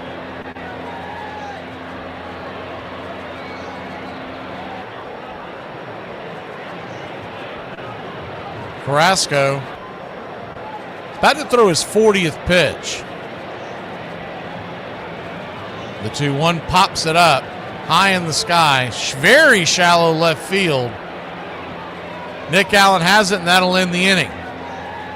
Well, they didn't go down 1-2-3 this inning. Marlins grabbed the lead. We might be in an old-fashioned barn burner. We'll be back in a flash and grab the sticks. Down 5-2. You know the girl's a red flag when she's damn near 30 messing with 18-year-olds. This girl's done been passed around so much to hell moving to a new city. That done moved to a new generation. I bet it's hard messing around with someone from a different generation like that. You know, every generation's got different sayings and slangs, you know. It's like learning a new language all over again. They'll cook supper for them, you know, and they'll come over, they'll eat, and they'll say shit like, man, you put your foot in this. Then you got to go excuse yourself to go to the bathroom, Google what that means, just to learn that it means that the food was good and not that person has a foot fetish. So you ain't got to worry about lotioning up your feet and everything. I know you got them tile floors in there. They're like figure skating. At that rate, your best bet is to start an OnlyFans and go by the name of Tanya Harding. And y'all, in my house, we don't like to throw away perfectly good food, so we put the leftovers in the Tupperware, put the Tupperware in the fridge, let it go bad, then we throw it out. If anything were ever to happen to me, I would want you to get remarried. Okay. I was a little fast. Oh, I just want to make you happy. Okay. Any idea of who you would Vicky marry? Conroy, probably. She works in my office. She's very organized. The kids love her. Are you guys talking about Vicky? Yeah. Mom, she's awesome. Just so you know, if something were to happen to me, Something's going to happen to you, all right. 2-1 pitch. Fly ball. Deep left field. Jones is back to the fence. World Series is over. Jones makes the catch. The Miracle Mets had won the World Series. 4 games to 1. After the game, after I'd left all the champagne, I would go to losing locker rooms too, and I went into Earl's office, and he was drinking a beer. It was very quiet, and somebody had said to him, "Didn't you think when you were ahead in the 7th inning you could keep that lead and then take the games back to Baltimore and probably beat the Mets there?" And he looked at him and he said, "That's what you can't do in baseball." He said, "You can't run a few plays into the line and kill the clock." He said, "This is why this is the greatest game of them all. You've got to give the other man his chance at bat. This is why this is the greatest game of them all." That's right. We're about to... They can't run out the clock. They got to pitch the ball to us, so let's see what we can do here. First pitch on the way to Ozzie Albies is a four-seamer just below the knees, I guess. It's 1-0. That hit the zone, but we'll take it. 1-0.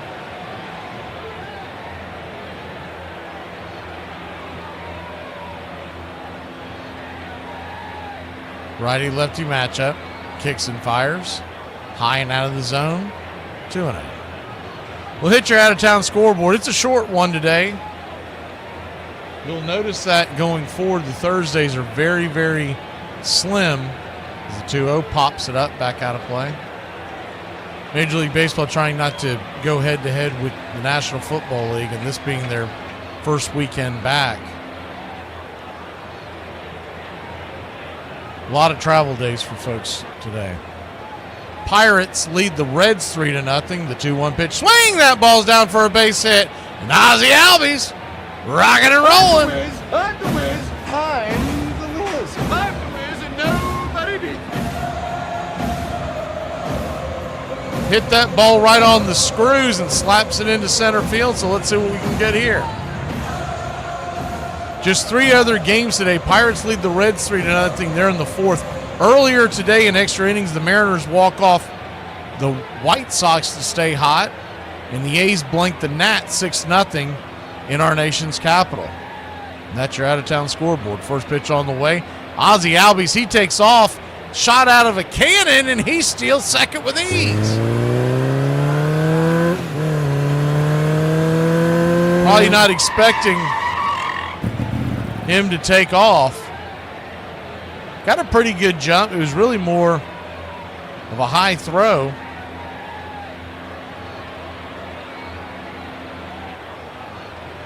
So runner in scoring position. And cut this lead to 2 with the single by the book of Eli. The 0-1 in the dirt.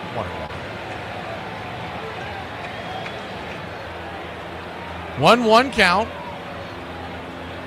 Eli White batting .249. 7 home runs. Many of those have come this week. 1-1, down and away 2-1.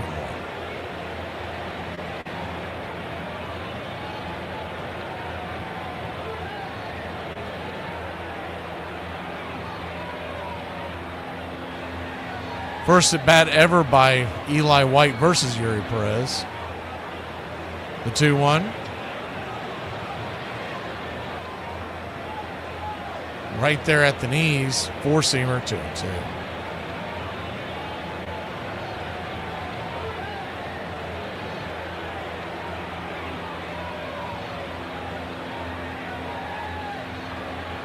Two count. Righty, the pitch. Ooh, okay, we'll take it. Down below the knees, full count. Is a close one.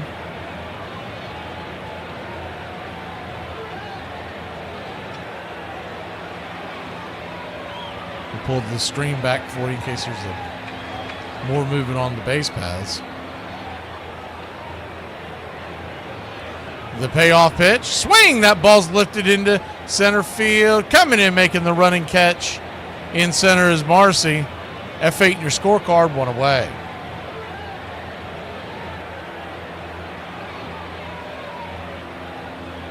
I don't know how many of y'all will remember this, but when Yuri Perez first came on the scene, this is before his injury, he was being touted as the next big thing in Major League Baseball. And he was cruising. He was blowing through the entire league. In fact, in the month of June that year, he had a .32 ERA. And he faced the Atlanta Braves for the first time. First pitch on the way. It's a slider right across the chest for a strike. Jonathan Ornelas, it's 0-1. He'll be Johnny O going forward. Not really a name that rolls off the tongue. The 0-1. Down below the knees, slider, 1-1. He came into Atlanta on July 1st. I'll never forget this game because I remember it was a day game, and hearing all the hype, and it was the Braves 2023 offense versus this young whippersnapper coming onto the scene. The 1-1. Swing, fouls it back. It's 1-2. And after he had just purely dominated some pretty good offenses in his first 2 months of the season, he came into Atlanta and got knocked out before he ever recorded a second out. He went 1 1/3, a third of an inning, gave up 6 runs, 2 home runs, 7 hits,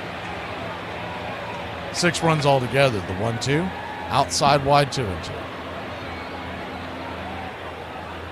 The 2-2 count.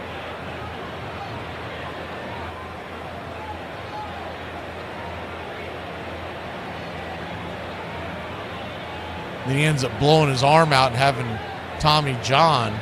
So we haven't seen him since the 2-2. Down below the knees, full count.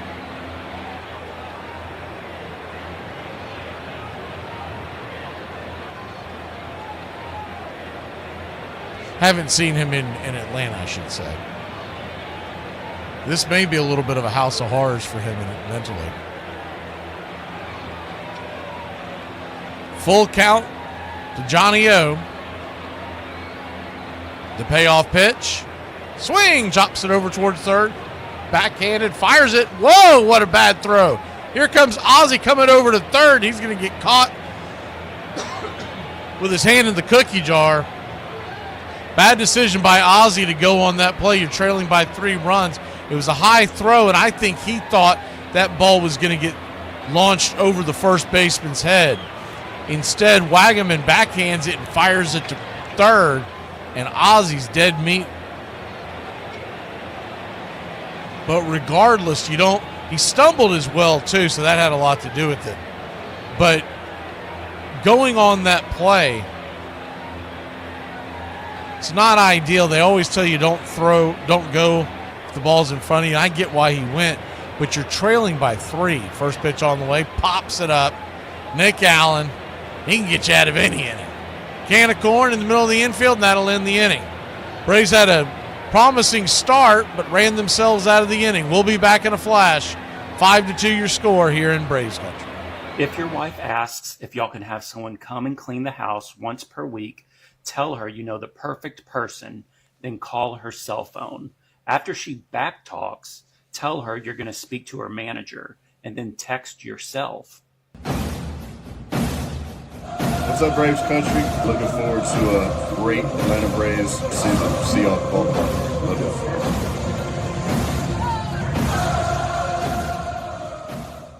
How to pronounce this word, but PepsiCo just officially recalled their sugar-free Shua PPs. Nobody correct him. Let's all instead Shua PPs ginger ale from now on. During the 1970s and 80s, the war in Vietnam came to an end, and an American president was driven from office in disgrace. The Berlin Wall came down, and the Cold War ended. Democratic ideals flourished, but a new wave of fundamentalism ignited ancient animosities around the world. Casey Stengel and Satchel Paige died. By 1970, the national pastime was in trouble. Attendance had not increased for more than 2 decades. Now, the owner's grip on the destinies of the players was finally broken. And as their prospects improved, fans returned to the game. But old loyalties were sometimes forgotten. Now, what happened off the field, greed, scandal, strikes, seemed to overshadow the action on it. And now, as television demanded that most games be played at night, a whole generation of young fans would come of age without ever seeing a World Series game. Braves Country Radio, your home for the classic call of Braves Country Baseball.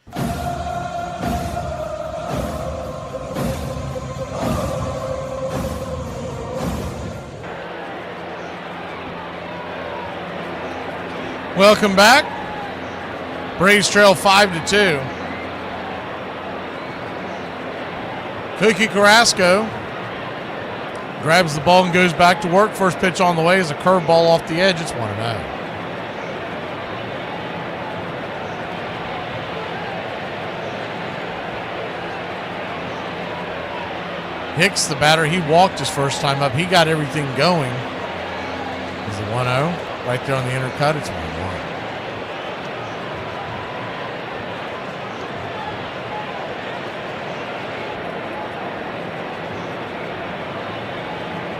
One count.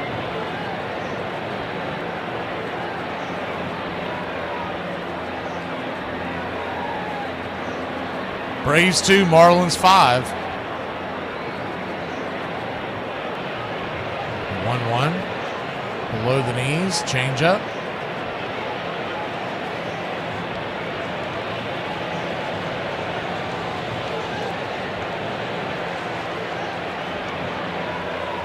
The 2-1 pitch in the dirt. 3-1.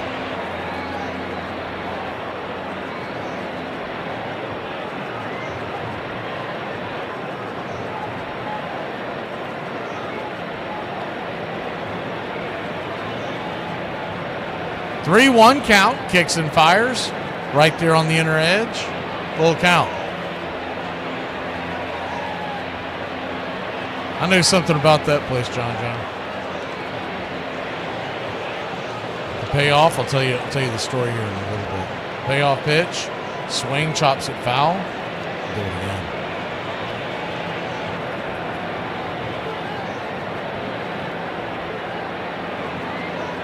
Braves trail 5-2. Carrasco at 46 pitches already with no outs here in the third. So they're going to have to start looking to get someone warmed up in the bullpen if he doesn't get some quick innings. The 3-2, off the plate, wide, ball forward, and that's not how you get it going.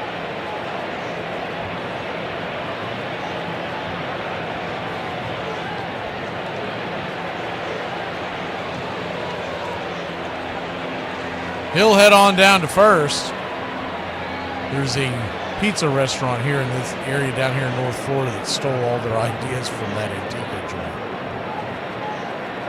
And it's first pitch on the way, right there on the inner cut. It's 0-1. And they were so bugged out when they first opened one of their new locations down here. When I posted some pictures of the place when I went to a Braves game, they flipped out because they didn't want them to connect the dots. The 0-1, swing and a miss. So I mean, I'm talking it's a dead ringer. Dead ringer to the place.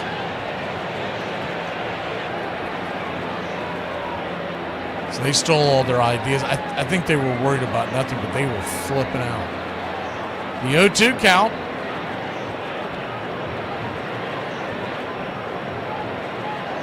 Down below the knees. Do you go around? They said he did. Strike three. One away. Cookie Carrasco gets the first out of the inning via the strikeout.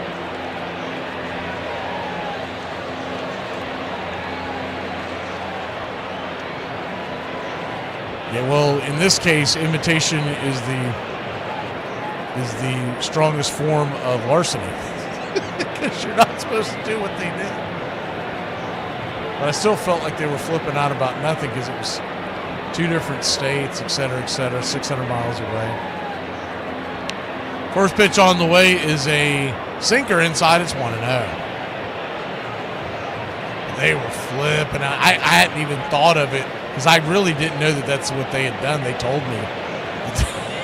It stole all the ideas from Antico in Atlanta. The 1-0, down below the knees, 2-0. For those who've never been to either one, it's not your typical pizza place because they're using 00 flour like they do in Italy. The 2-0 count, right there on the outer edge, 2-1. Not really my type of pizza because Honest Engine, it doesn't travel well. It gets soupy because it's such a light crust. If you don't eat it right there, which is how they do it in Italy, they're not intending to take them home, then it really is a pile of garbage. The 2-1, outside wide, 3-1.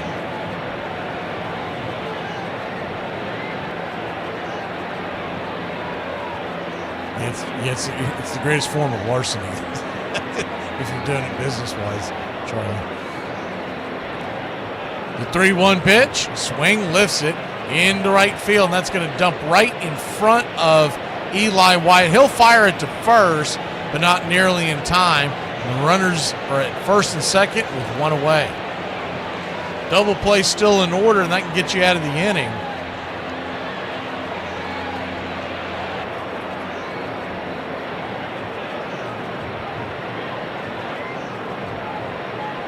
Two on, one out. But if you think of like New York style pizza, it's the opposite of New York style pizza. First pitch on the way, Wagaman is a check swing foul into the crowd. It's 0-1.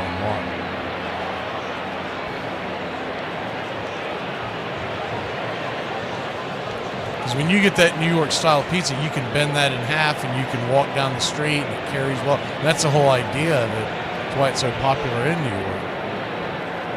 0-1. Swing lifts that high into left field. Just got underneath that one. F7 in your scorecard, 2 away. Wagaman, 2 RBIs earlier on that bases clearing triple. That'll bring Johnson to the plate, grounded out first time up.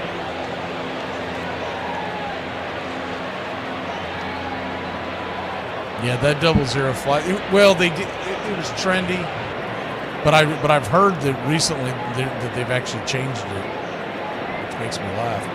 First pitch on the way is chopped down the first base line. It's 1.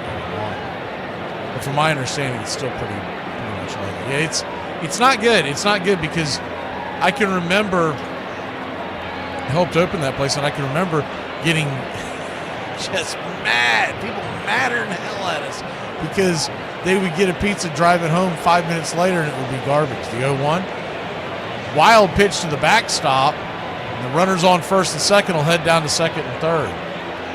There are 2 outs, but now a single can equal 2. That ball literally bounced off the plate. And because Baldwin and these guys are being taught to backhand these types of pitches, it bounced over his head. If he's an old school catcher and gets on top of it like you were taught years ago, that ball never gets away. But they have been told not to do that anymore. These catchers coming up, they bend on one knee and hope for the best. The 1-1. Chops it over towards second. Ozzy's got it, flips it first, and that'll end the inning. Cookie Crasso gets out of that mess unscathed. We'll grab the bats when we return. Top of the order for the Braves. People will say, I have a Facebook, but I don't really know why because I don't ever get on it. Well, I get on mine all the time. You won't know why because there's always something going on. There was this girl, okay? She was working in one of them little Herbalife tea shops. Just minding her own business in there. And this creepazoid comes in. And he was clearly batting out of his league, y'all. It just wasn't going to happen. She asked him, she's like, look, can I help you? I don't know. Can you?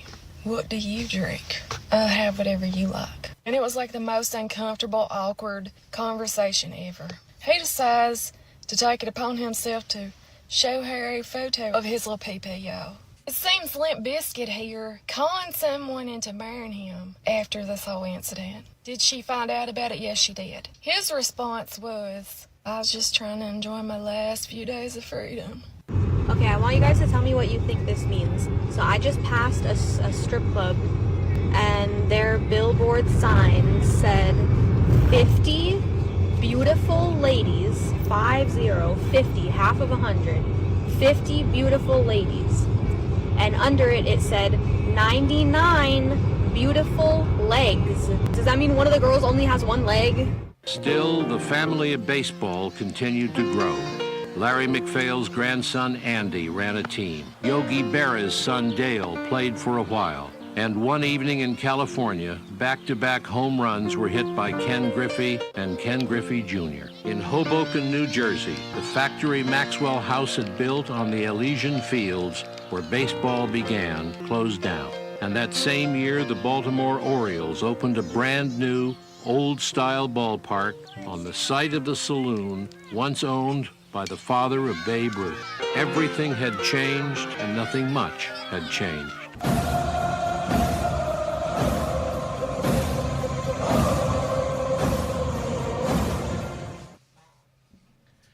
Welcome back to Braves Country Radio. Atlanta Braves grabbed the sticks. Jerkson Profar will lead us off. First pitch on the way is a swing and a miss. There's a strike, it's 0-1. One of the things that killed them, that pizza joint I was talking about, is so the pandemic is the 0-1. Righty-lefty matchup. Hind catcher Hicks is going to go out there and talk to Perez for a second. Not sure what's going on. I don't know if it's the pitch comm or something else, but nonetheless. So during the pandemic, and you're talking about a joint where you needed to eat it there to be able for it to be good, that hurt them.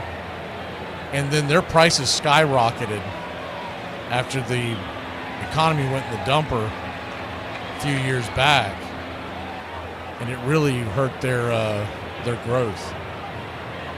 Because they do have that loyal brand of customers that still like that pizza. The 0-1 swing and a miss, it's 0-2. An 0-2 count.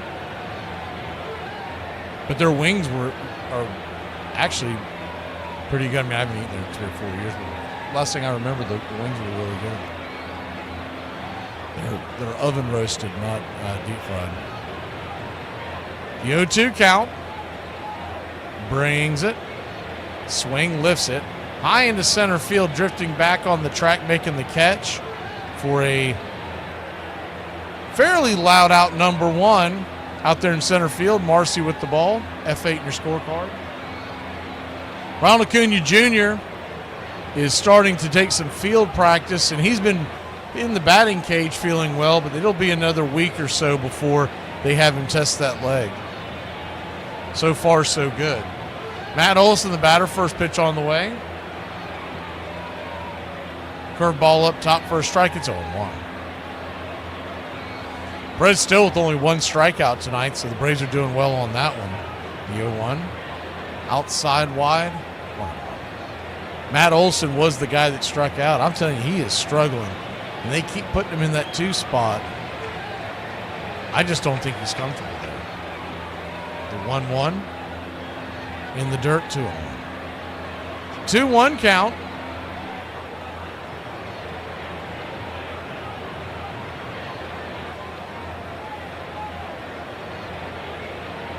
Righty-lefty matchup. Pitch, swing, fouls it away, 2-2.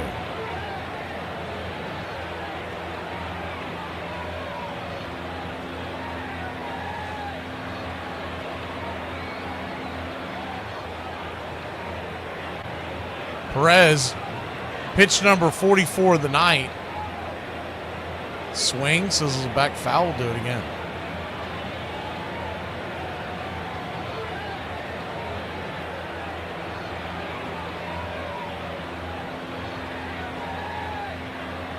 Yeah, Sale's still quite a ways away too, Nate. The 2-2. He's not even allowed to hit the outside wide, 4-seam fastball, full count. Perez really struggling with his control.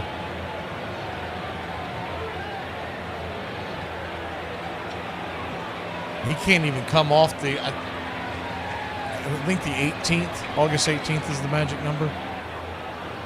The payoff pitch. Ooh, right below the knees, I guess. That looked like strike 3. Perez didn't like it. Can't say I blame him. But we'll take it, and he'll head on down to first.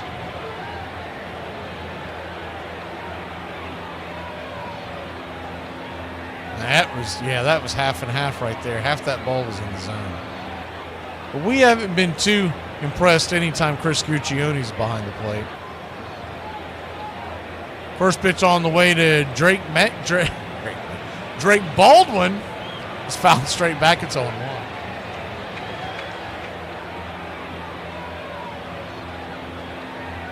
Righty-lefty matchup. The 0-1. Perez comes set, brings it, swing, slaps it over to third, and it's going to be a 5-4-3 double play. That'll end the inning. Hard hit ball, but an atom ball, and a good turn by the Marlins defense. We'll be back in a flash. Cookie Carrasco will try to keep the Marlins where they're at when we return. This is the career of Whitey Herzog. Doral Norman Elvert Herzog was given the nickname Whitey due to his light blonde hair. After spending time between the Senators, the Athletics, the Orioles, and the Tigers over his 8-year playing career, he decided to call it quits. His first stop after hanging up his cleats would be with the Athletics, where he worked as a scout and a coach. His first managerial job would be with the Texas Rangers, but it would be short-lived as he was fired that same year after the team went 47-91. He then moved on to the Angels, who hired him as their third base coach in 1974. His big break would come when he took over as the manager of the Kansas Kansas City Royals in 1975. He led the Royals to 3 straight American League West division titles from 1976 to 1978. The last stop on his managerial tour would be with the Cardinals, where he spent 11 seasons. He would lead them to a World Series win in 1982 and 2 other appearances in 1985 and 1987. In total, he led 6 division winners, 3 pennant winners, and 1 World Series win. His extensive baseball background would lead him to becoming a general manager with both the Cardinals and the Angels. He is known for his style of play nicknamed Whitey Ball, which concentrates on pitching, speed, and defense to win games rather than home runs. He was inducted in the Baseball Hall of Fame by the Veterans Committee in 2010. To close it out, I will share a quote by Whitey himself. "Baseball has been good to me since I quit trying to play." One of those forms of gentle poetry that runs through our lives and makes the more important issues of living bearable. You have to have moments that give you pleasure with your children or your hobbies or your games. And life can't all be big issues and heart surgery. You need something to give up. Something has to bring joy into the day. I've always thought that the 6 months during the baseball season, there was something in the day that wasn't there the other 6 months in winter. It was not that you had to listen to the game, but that you could if you needed it. Swing and a miss, and he took a mighty cut. Quite a touching sight. Everyone standing at Fenway Park as Ted Williams hit probably for the last time in a Boston uniform in this ballpark. Malarsic back to the wall. There's a drive to deep right center. This may be gone. Brad way back there watching. Home run, Ted Williams.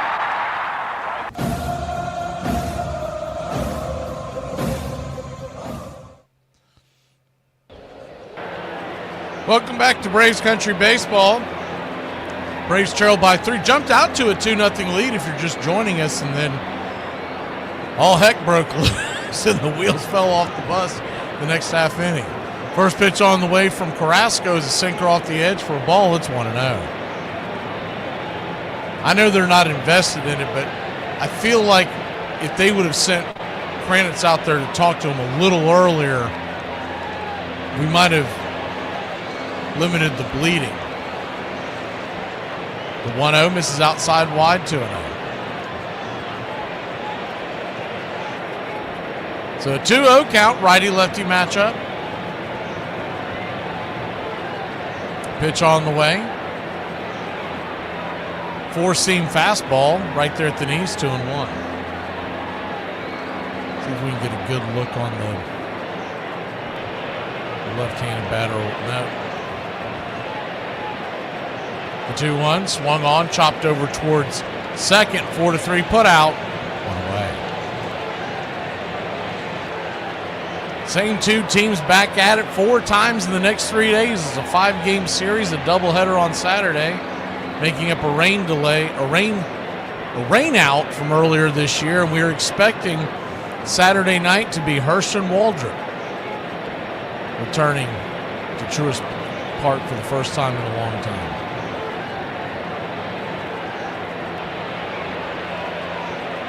First pitch to the leadoff hitter for the Miami Marlins, Xavier Edwards, is a sinker up top for a strike. It's 0-1.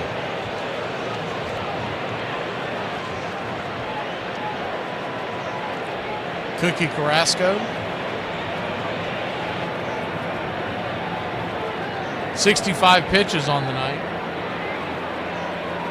here in the 4th inning. If you can get a couple of quick outs, it'll be all right, but that number's starting to get up there. The 0-1 drops a bunt down the line. We talked about his bunting last time he was on deck, and that's going to be an infield single. Seen that before from Xavier Edwards, and he is a very good bunter. Uses his speed wisely, bats for average, and pretty solid second baseman.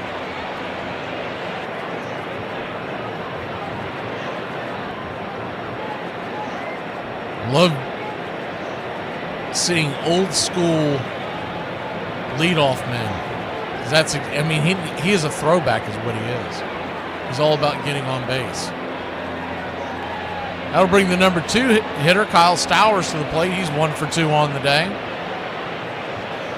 First pitch on the way. Did he go around? The ball was low. They said he did.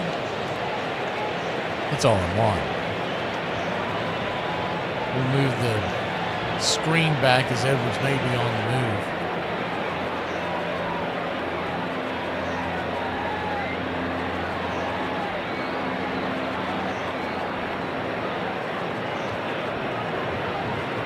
The 0-1 from Carrasco. Comes set, flips it over to first. Pretty good pickoff move there.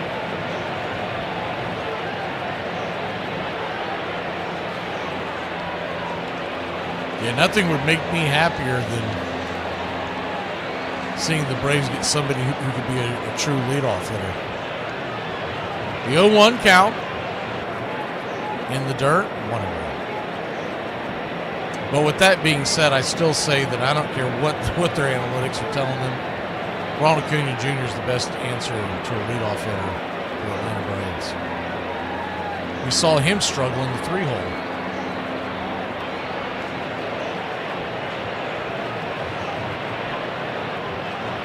They're going to flip it over first. They get him? Oh, man, that was close. Edwards was leaning. He was slow getting back. Must have just missed the tag because Olsen didn't have any kind of look towards the dugout. The 1-1, outside wide 2-1. So now he could be going at any second. Both moves are made. The only other option you do have other than picking him off and getting him is a pitch out. The 2-1 in the dirt, 3-1. 3-1 count.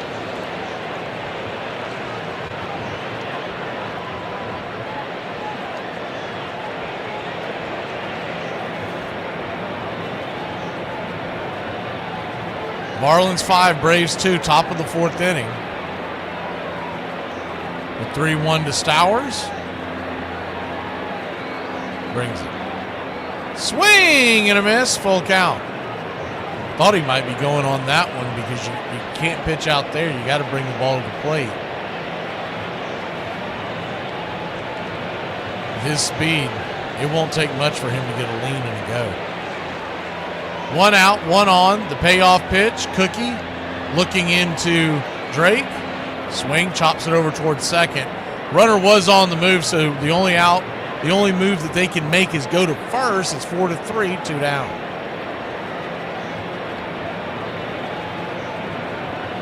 Two down, and that'll bring Ramirez to the plate.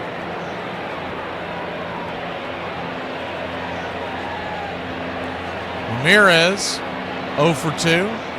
Ground out. Pop up to short. Cookie sitting at 72 pitches. Righty-righty matchup, batting .242 on the year, 17 home runs, 51 RBI. Pitch, inside sinker. Did he go around? Looked like he might have offered. Won't get the call. It's 1-0.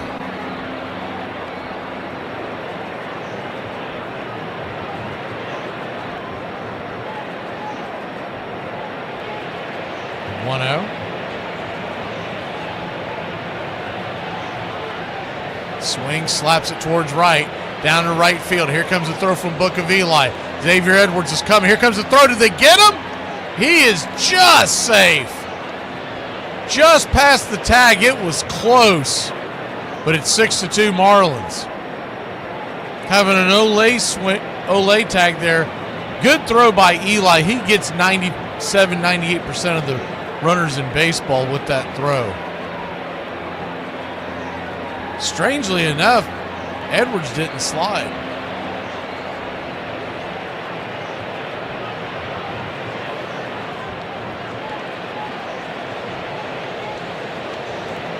So 1 on, 2 out. Braves trail by 4. First pitch on the way. It's a slider off the edge. It's 1-0.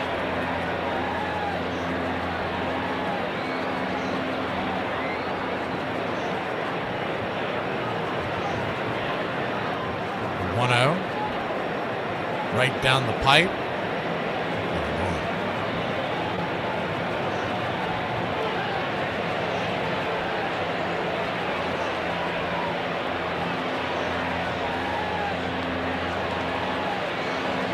Hicks will step out of the box for a second.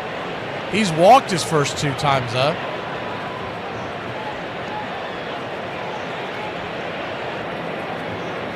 The 1-1. Right there for a strike. Curve ball, one of his best ones he's thrown all night. 1-2. Cookie Carrasco with the 7-7 on his pitch count. 2 down, looking for anything to get him out of this one. The 1-2. Changeup misses wide and out of the zone. 2-2.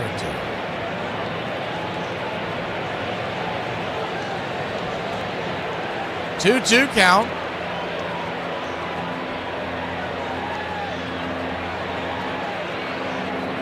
Swing blasted down the right field line, but foul.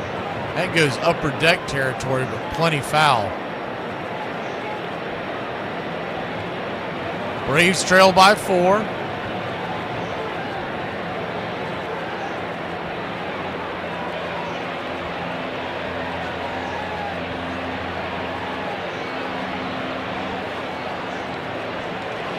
The pitch in the dirt, ball gets away. Blocked by Baldwin. The runner will stay at first. Really cannot remember the last time we have played the Marlins and you feel like they are the better squad, top to bottom, coming into this series. The payoff pitch. Swing, chops it over towards second. Ozzy's got it, underhands it to Olsen. 4-3, and that'll end the inning. But not before the Fish put 1 on the board. It's 4-2. The Big Zoo leads us off when we return. Every time you say I'm tired, there's always a parent nearby that's going to say, if you don't have children, you don't know what tired is. But have you guys considered how exhausting it is listening to you complain about your children all the time? I need a double espresso and 20 milligrams of Adderall just to keep my eyes open around y'all sometimes. So, did you save the receipt? This is the career of Pete Browning. He referred to his eyes as lamps and was said to have stared into the sun to strengthen them. He named his bats after biblical figures and retired them when he felt they ran out of hits. He was primarily an infielder in his first 3 seasons, but was moved to the outfield in 1885 where he stayed until the end of his career. In his first season as a pro in 1882, he led the American Association in batting average, on-base percentage, and slugging percentage. He had his best season in 1887, scoring 137 runs, amassing 220 hits, stealing 103 bases, and driving in 118. Twice in the decade he hit for the cycle, once in 1886 and again in 1889. In 1890 he won his 3rd and final batting title, hitting .373 for the Cleveland Infants. His .341 career batting average remains one of the highest in Major League history. What's even more impressive is he did all this despite being deaf from an inner ear condition known as mastoiditis. Because of his condition, he would often appear on the field while drunk, and was even suspended for the final 2 months of the 1889 season for drunkenness. Some say he was the inspiration behind the popular Louisville Slugger line of bats. Even with everything I've told you, he still isn't in the Baseball Hall of Fame. What do you think? Should he be? I think what baseball is a game that allows people who watch it to think about nothing else. It allows us to feel connected to a place. On April 20th, 1912, 2 months before the cornerstone was laid for Ebbets Field, Fenway Park opened its doors for the first time. The Red Sox beat the New York Highlanders that afternoon 7-6 in 11 innings, beginning one of the most intense rivalries in baseball.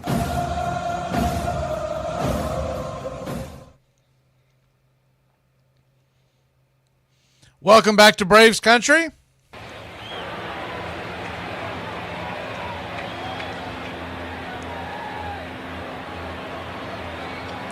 Marcell Ozuna, the batter.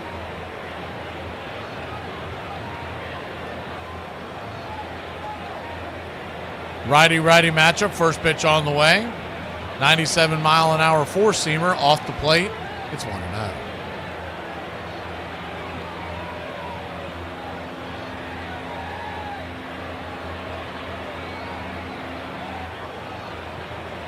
The 1-0. Down and away, 2-0.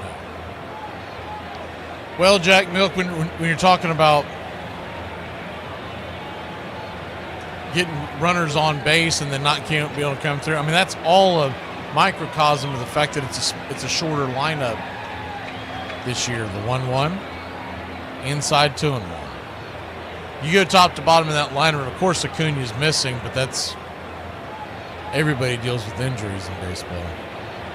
But the guys that are in the lineup just aren't having the years that they've had in the past. The 2-1 pitch, swing, pops it up, high down the right field line, giving chase. Making the catch in the corner is Johnston, F9 your scorecard.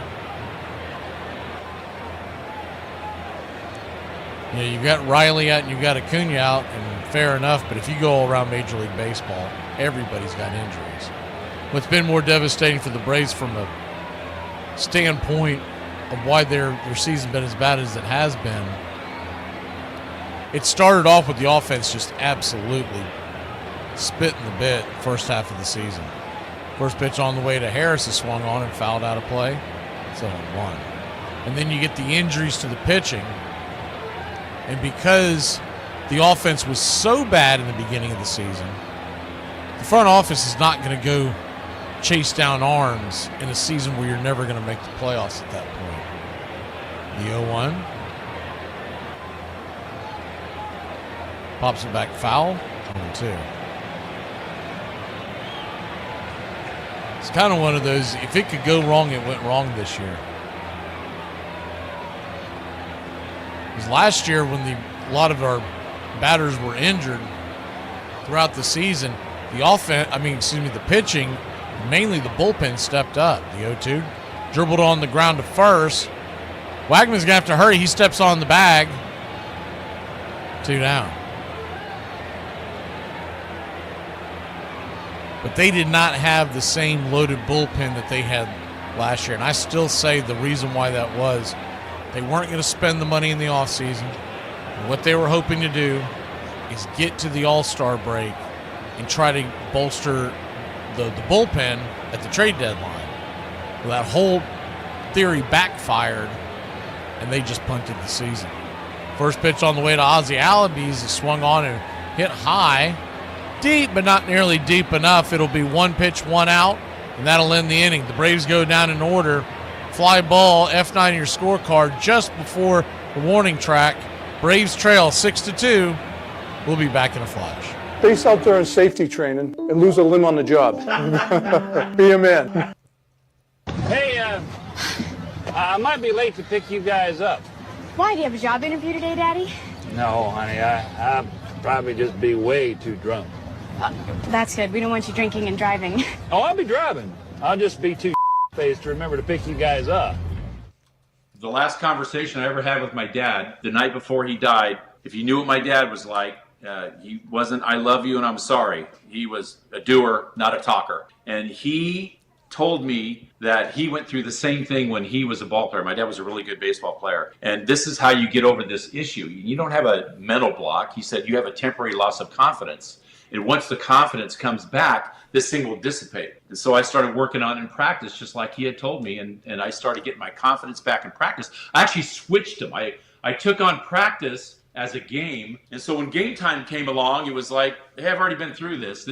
I was relaxing. And then when I got through that thing, I went on and I led the league in fielding in my position when I went to the American League. And I was in the top 5 fielding from then on in all second basemen. So it was about conversations with my dad that helped me get over this. And then oddly enough, after my dad died, about 3 years later, I was talking to my mom about this conversation with my dad. And my mom and dad have been together since the 5th grade. And my mom told me, she said, your dad never had a throwing problem in his life. He just said that because he knew how much I revered his strength and his wisdom. And if he could go through it, then it's not so bad that I'm going through it. And that's how I got my confidence back, by somebody that was selfless enough, like my dad, to tell me this when he never went through a throwing problem, but it helped me get over it. And thankfully, I was one of the very few guys that went through this thing that got over it. A lot of guys don't get over this issue.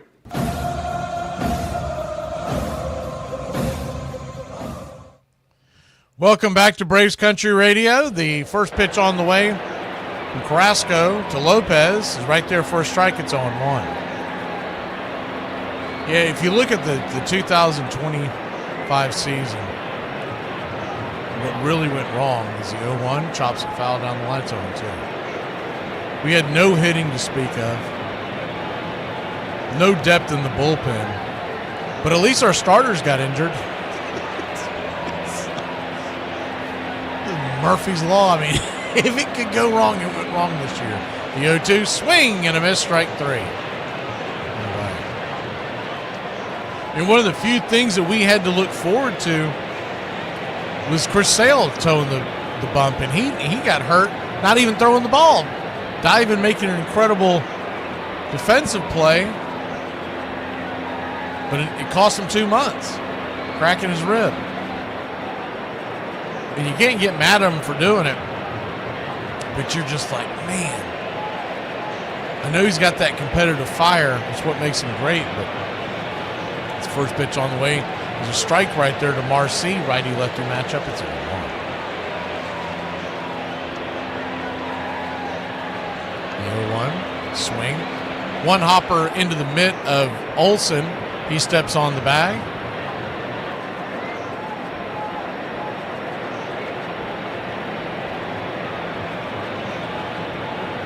Quickly 2 down. Yes, well, Mark Schwellenbach got injured from pitching, and that's going to happen in baseball. And he still thinks that what really happened, him cracking his elbow like that, was him chasing velocity this year. First pitch on the way. It's a curveball down and in. And hindsight's always 20/20, so we're all going to say, well, the pitching coaches should have told him not to do that, but it's really hard to stop the 1-0. That ball's blasted high and deep into left field, going back on the track, making the catch is Profar, and that'll end the inning. Marlins go down 1, 2, 3. Who said Cookie can't be an ace? We'll be back here in Braves Country. When guys pee, do they hold it like a joint or like a cigarette?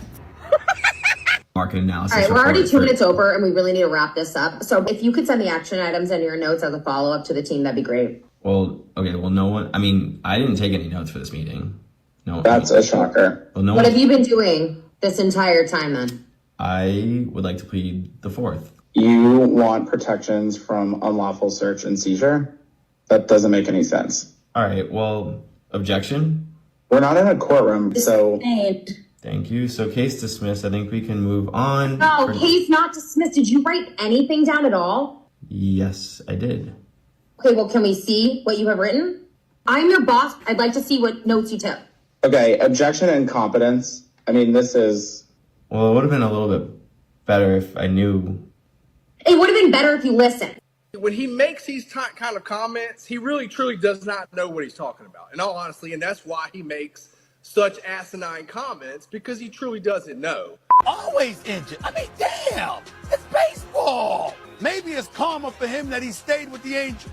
When I was in Philly, okay, when I was in the Philadelphia clubhouse, we had a traveling secretary, Frank the Tank. Well, I got this conversation with him about Stephen A. Smith one day. I said, well, how come he never comes in the clubhouse anymore? And he says to me, oh, no, we had to kick him out of the clubhouse. I said, oh, really? I said, y'all kicked him out of the clubhouse. I said, well, why did y'all kick him out of the clubhouse? And he proceeds to tell me that he was doing all kind of shady shit, like going through the manager's office, and when he wasn't in there, going through the training room, pulling out reports and all kind of places he shouldn't have been. So I've always looked at this guy like a complete joke.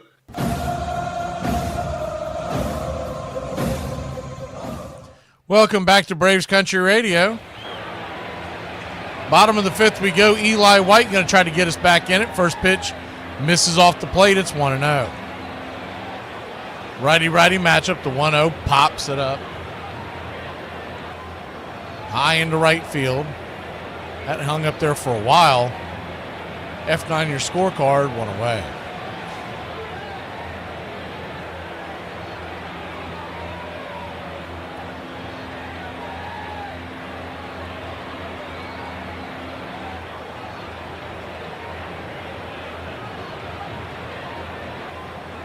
One up, one down. Johnny O. I don't know why the no was in there. JC, I just saw that. I can only see a part of what I send out sometimes. It's kind of hard to explain on my screen. First pitch right there to Johnny O is there for a strike. It's 0-1. So I don't know if I was in the middle of texting something earlier.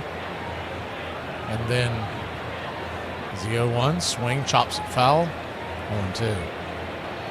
My guess is I was doing something earlier and then didn't complete it, and then I added JC to it. It's funnier that way, though.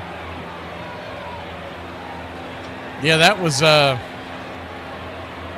John Papelbon that was talking about Stephen A. Smith, the 0-2. Another pop-up. Can of corn. Who wants it? Lopez makes the catch. 2 down. I wonder if teams practice the infield pop-up more when they're about to face the Braves than any other team.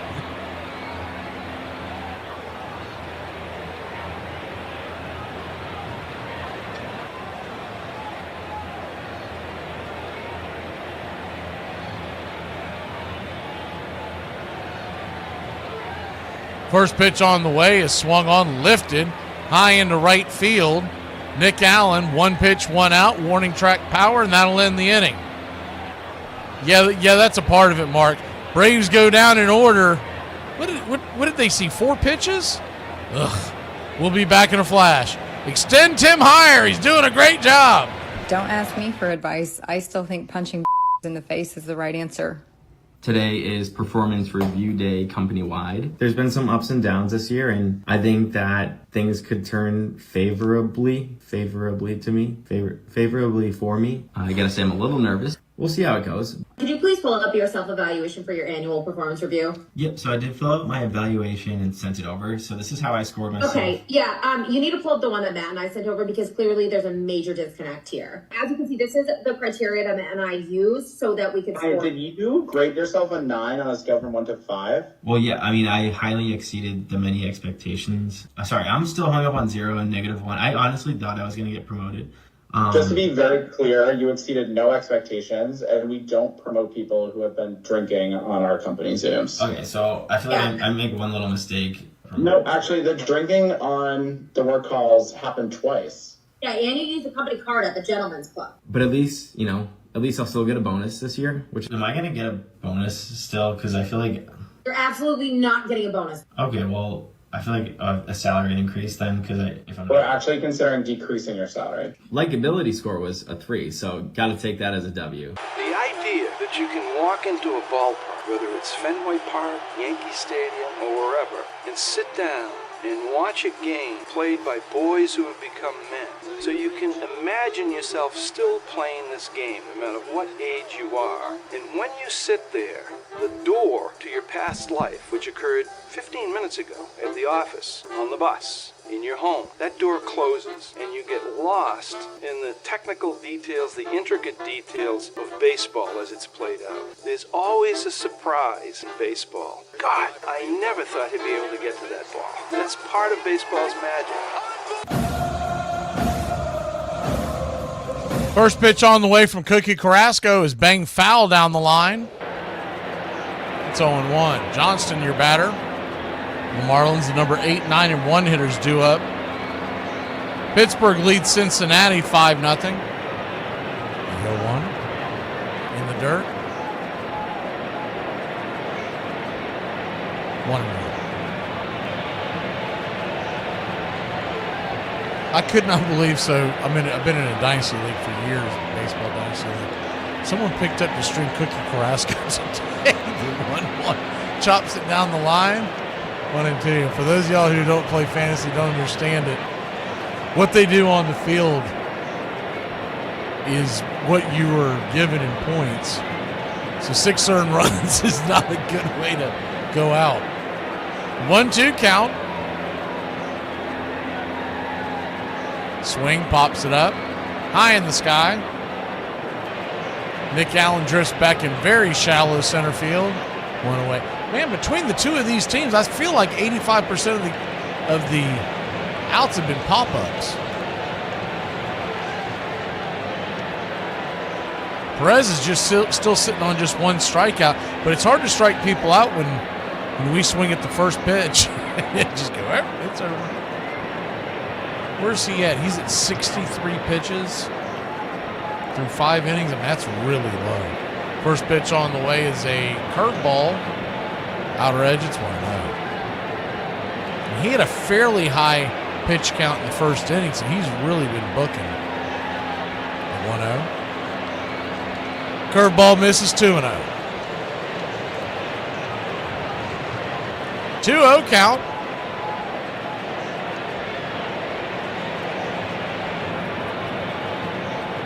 Brings it, swing, chops it off the plate, 2-1.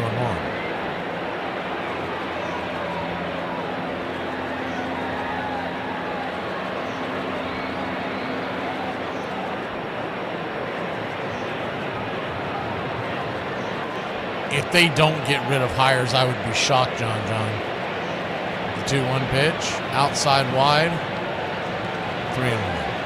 If they go and say, we're going to run it back, I mean, how are you going to sell tickets? It's just, there's just no way to do it. And if you're getting rid of the 3-1 pitch, swing, hammered over to second, line drive, backhanded catch by Ozzie Albies. Good defensive play there, 2 down. But how are you going to sell season tickets? And we're just assuming that the days are done for Snicker. If he were to come back, you're going to have a hard time selling tickets. And he's got a world championship. You can't have a season like this with high expectations and just decide to run the whole thing back. First pitch on the way is a sinker, high and out of the zone. It's 1-0. That ball, by the way, that Ozzie caught went in the back of his webbing. A little bit of a didn't get through the glove, but he might need to tighten that thing up or get a new one. 1-0, right there on the outer edge. 1-1. But if you bring in a new manager and you don't just promote within, I would think you're going to let him make some decisions on who stays and who goes. I could see them keeping Kranitz because the pitching hasn't been his issue, but you might get a complete overhaul. Dylan Dodd is warming up in the bullpen. The 1-1 in the dirt 2-1.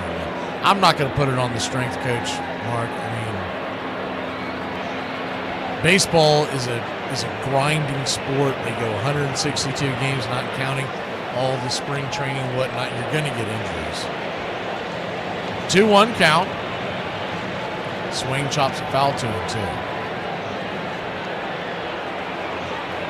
And I don't think any of us know enough about that to be able to make an intelligent guess on whether or not a new strength and conditioning coach could do something. Because I think Braves fans think that we're the only team with injuries. Every team gets injuries. We had some marquee guys get injured this year, but if you look at it, what the Braves have averaged is the 2-2s in the dirt, 3-2. We talked about this beginning of the season. We do the pregame shows and all the spring training. Braves typically have, on a normal year, is the 3-2, swing, lifted towards left. That's going to dump down for a base hit. It's a 2-out single for the leadoff hitter, Edwards. He's on base again with that speed. 2 outs, and he'll probably be looking to take off. 2 for 3 on the day now. And that'll be it. Brian Snicker's going to come get Cookie Carrasco, and Dylan Dodd will come on to face the left-handed Stowers. We'll be back in a flash. Braves trail by 4. Top of the 6th, 2 outs.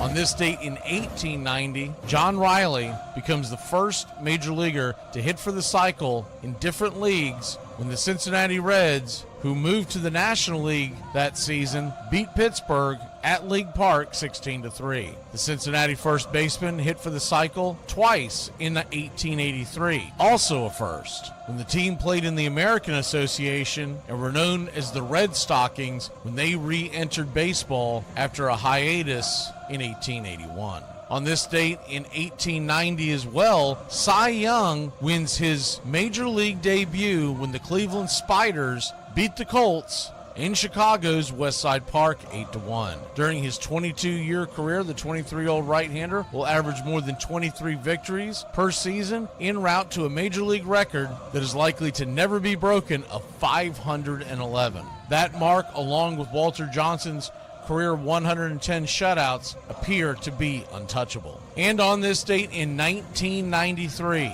Raising his average to .348, San Diego outfielder Tony Gwynn collects his 2,000th career base hit, a single off of Colorado hurler Bruce Ruffin, in the team's 6-2 victory at Jack Murphy Stadium. Mr. Padre will reach the 3,000 hit milestone on the same date 6 years later in 1999.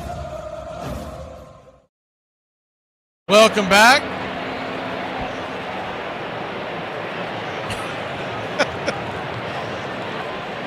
Will says Snickers a day late and 4 runs short.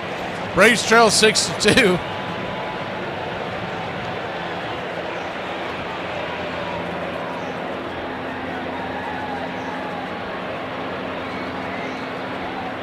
Dylan Dodd will come on, lefty-lefty matchup, facing Stowers. He'll flip it over to first, and he's got the runner picked off. Edwards, did they get him? Bad throw by Olsen. A good pickoff by Dylan Dodd. But the throw was off the line. Ozzie did a pretty good job of trying to apply the tag. It was backhanded. I'm sorry, that was Allen. Backhanded. He had to stretch. By the time he got the tag there, Edwards was already on the base. So a stolen base for Xavier Edwards. First pitch on the way, four-seam fastball, swing and a miss. It's 0-1.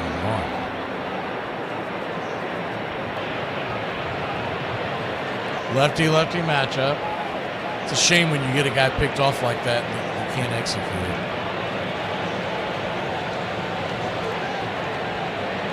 Won't go down as an error for those who are not seeing it at home. It's just the throw was a little off the mark. The 0-1. Swing, chops it over to Ozzie. He'll save the day, 4-3. And that's it. Marlins go scoreless in the 6th. We'll go to the bottom of the 6th. And once again, it must have been 3 innings ago, we go to the top of the order. Ray's got to quit going down 1-2-3. My wife asked me if I cleared the dinner table. Got a running start, but I made it. Y'all, I've come to realize that all I have to do is buy one item of clothing from an online store, and that company will send me 2 emails every single day for the rest of my life. I am has tweezers in my car years old. I used to drop it low and pick it up slow on purpose, but now it's an accident years old. If you hear about me popping and locking anywhere, that's just my bones with any sudden movement years old. I am at the doctor's office and they give me 38 forms to fill out that say, what's your birthday, what's your birthday, what's your birthday? And then the last one is like, and how old are you? And I write in the little line, I'm off the clock. You do the math, you lazy sons of years old. That's how old I am. I wouldn't do anything for a Klondike bar, but I would do some sketchy stuff for some coffee. On October 14th, 1992, the Pittsburgh Pirates were in Atlanta facing the Braves in the 7th and deciding game of the National League Championship Series. With 2 outs in the bottom of the 9th, Pittsburgh led 2-1, but Atlanta had the bases loaded. A pinch hitter, Francisco Cabrera, who had had only 10 at-bats all season, was at the plate. And now the Braves season hangs in the balance. The 2-1. Line drive and a base hit! Just as the score... With the tying run in, most assumed that the runner on second, Sid Bream, hobbled by 5 knee operations, would be held at third. But the third base coach sent Bream anyway. Bream to the plate! And he is saved! Saved at the plate! The Braves go to the World Series! For the next decade and a half, Atlanta would dominate the National League, returning again and again to the postseason. Braves Country Radio, your home for the classic call of Braves Country Baseball.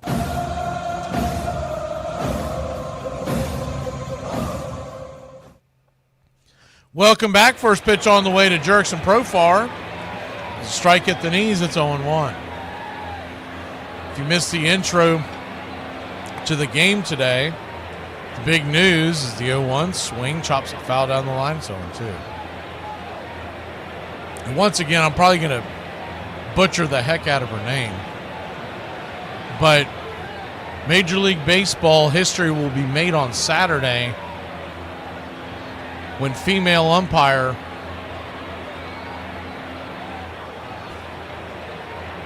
Jen Paywall is the 0-2. Popped out of play. Do it again. She will be making her debut here in the Braves Marlins series on Saturday. I haven't seen any kind of confirmation if she's going to be behind the plate in one of these 3 games on the weekend. Is the 0-2 down and away? 1-2. But it will be the first time that a female umpire has umpired in a Major League Baseball game that counts. Is the 1-2. That looked like it hit the top of the zone, but we got the call. 2-2. The 2-2 count. Yeah, that definitely hit the zone. I don't know what in the world Chris Guccione's doing back there. The 2-2 in the dirt, 3-2. But the 3-2 count sometimes better be lucky than good. Maybe we can turn that into Profar getting on base and go from there.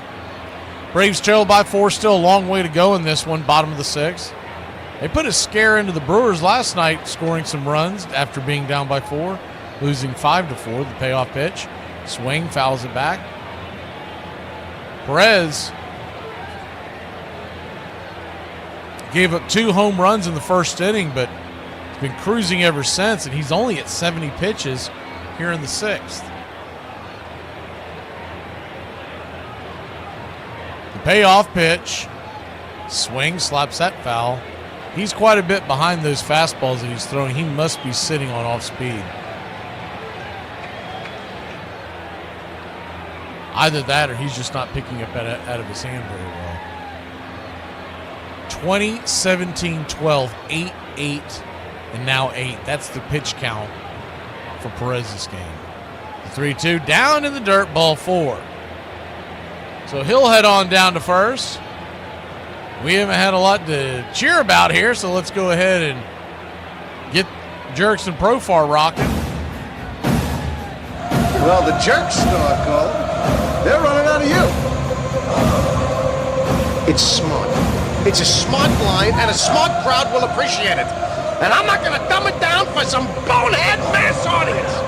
When you have 3 consecutive innings of your the opponent's starting pitcher throwing single-digit pitches, the first pitch on the way to Olsen, swung on and fouled back, it's 0-1. That is the definition of just a rudderless ship. There's got to be conversations with the hitting coach and everybody else in that dugout who's in management saying, dude, work the count. What are y'all doing? The 0-1. Swing rips it into right field. Threw for a base hit. Profar was on the move, so he'll go first to third. And the Braves got something cooking here in the bottom of the 6th. Let's go, Braves country! Good piece of hitting there by Matt Olson. This is not watered down. This is Ice House. Ice House. Smooth as it gets.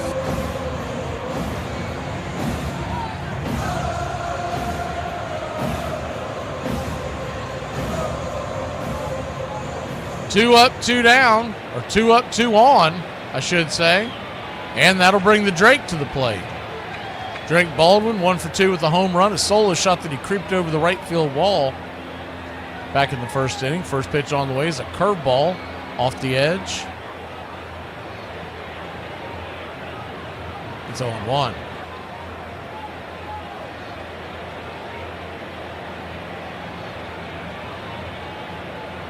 They got a right-hander warming up in the pen.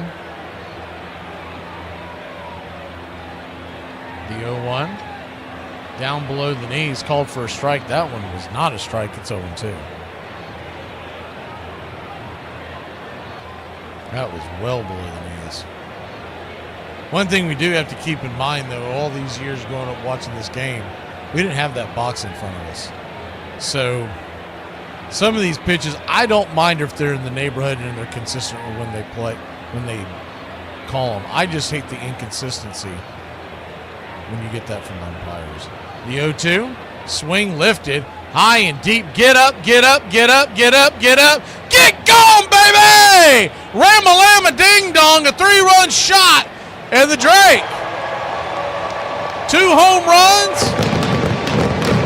4 RBI on the night, 422 happy feet later. I love the Drake.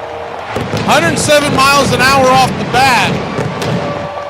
How could you not like His the Drake? 43rd, 4th, and 5th RBI of the season.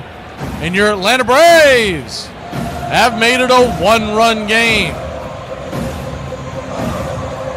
Yak 'em.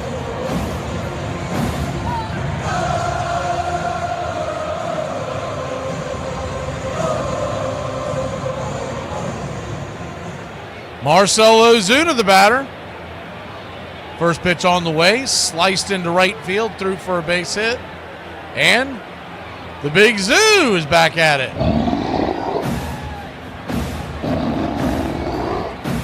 He took advantage of the shift. The overshift to the left side, shot it through the right side hole.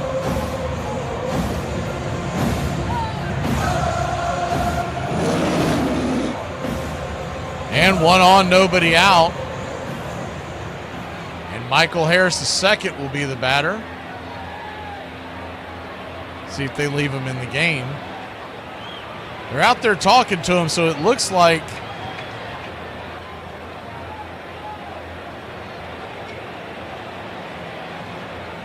the pitching coach, Guerrero's out there. He's not wearing a jersey, he's just wearing a pullover, a hoodie.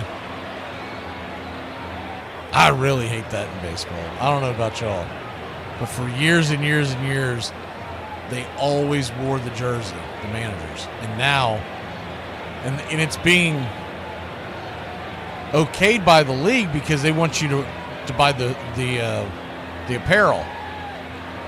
But not wearing your jersey, I just think it's unprofessional as all get out. Michael Harris II will be the batter. Runner at first, nobody out, first pitch. Off the edge, it's 1-0. This really has become a house of horrors for Yuri Perez. Told you what his stats were coming into this game and what happened to him the first time he came here. He dominates the league, but when he comes to Atlanta, something happens. The 1-0. Swing and a miss slider, 1-1. 1-1 count.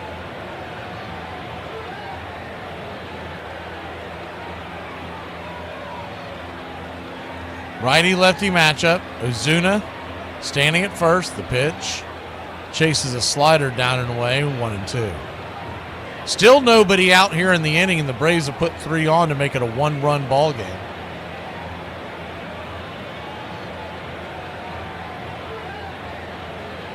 Standing on deck is Ozzie, in the hole Eli. The 1-2.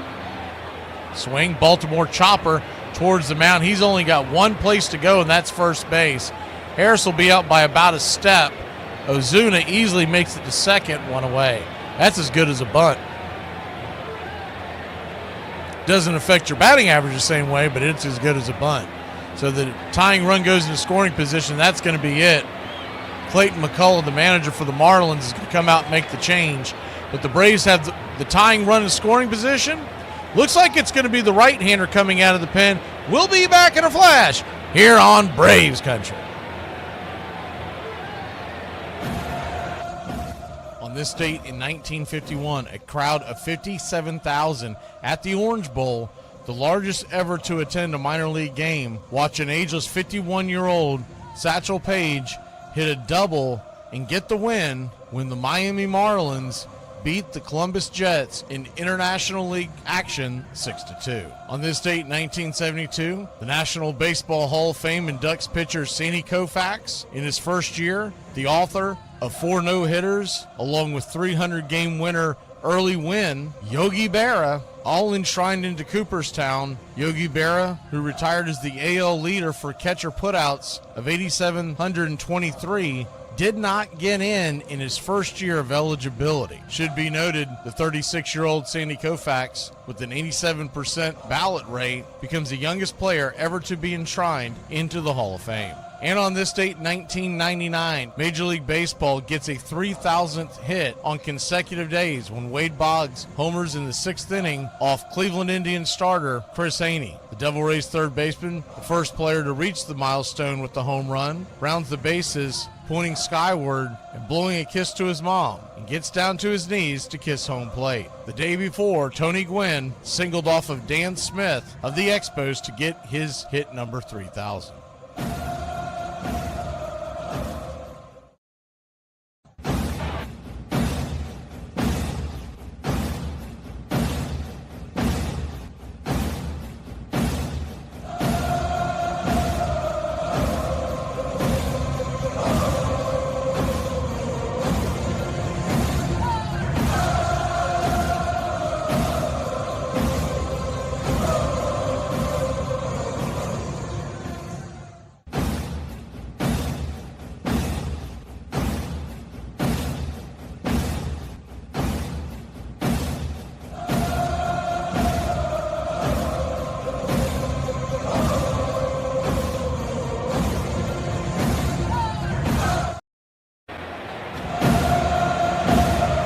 Ozzie Albies will step to the dish.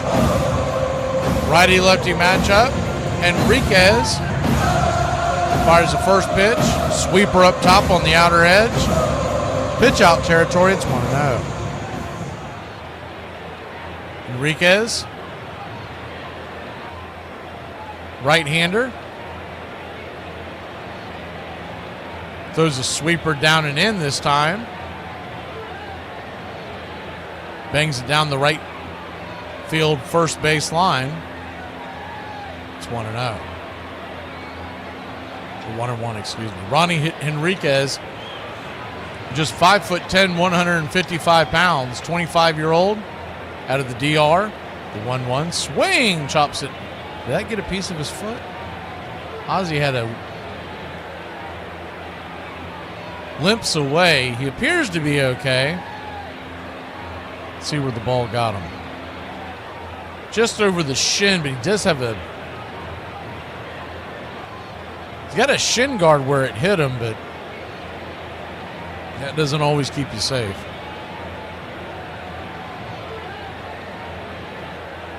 Enriquez. Lifetime 2.84 ERA in 3 seasons.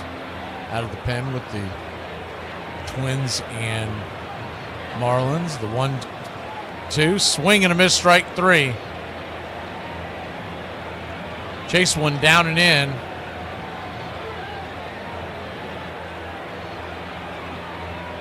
Ozzie said something to the home plate umpire. I don't know what he said, but goes back.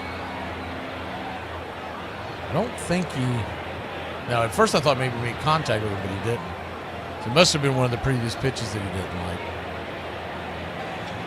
Eli White, the batter, first pitch, 95 sinker at the knees. It's 0-1.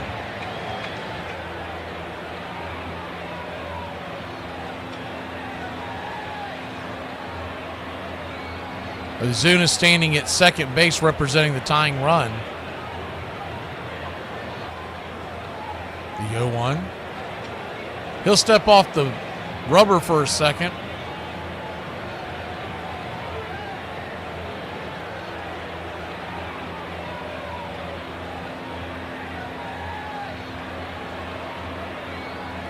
The 0-1. Inside, did he go around? Four-seam fastball. Said he held up.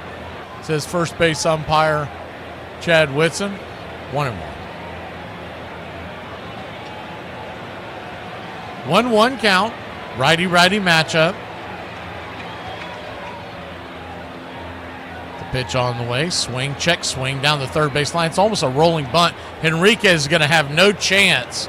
And it's going to be an infield single for the Book of Eli. Cursed be the ground for our sake. Both thorns and thistles it shall bring forth for us. You couldn't have rolled it down any better. Enriquez tried to barehand it.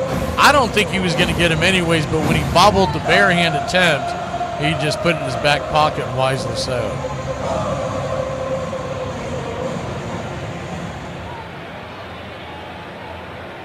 He turned around to see where Ozuna was, see if he took a wide turn. Ozuna was just getting to the bag. So runners on the corners, 2 outs, and now the tying run is 90 feet away. And Johnny O is at the plate. First pitch on the way is a sweeper down and in. It's 1-0. Righty-righty matchup. Runners on the corners, 2 outs. So Eli will be going at contact, which means anything that gets down, shopping in the gap, could be 2 runs in the lead. Johnny O 1 for 2 with a single in the second. The 1-0 pitch. Sweeper right across the belt. 1-1. On the pitch, Eli White takes off.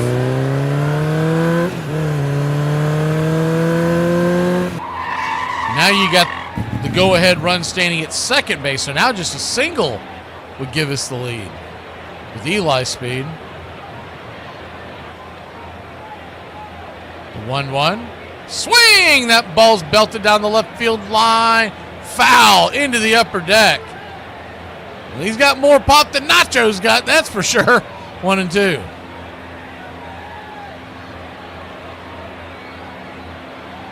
That was a towering fly ball, but he couldn't keep it straight.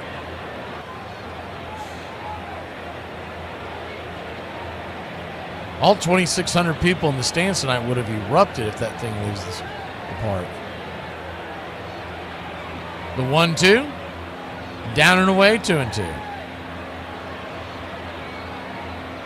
2-2 count. Guy sitting up there in no man's land is happy that he got himself a souvenir. The 2-2.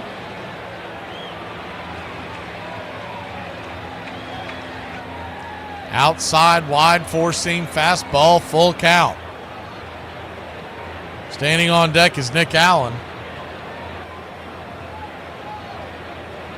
If you're really trying to win this game, I'm pinch hitting for Nick Allen, but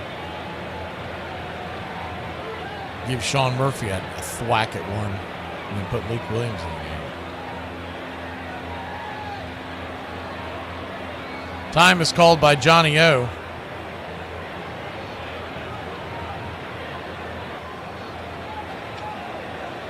Runners at second and third, 2 outs.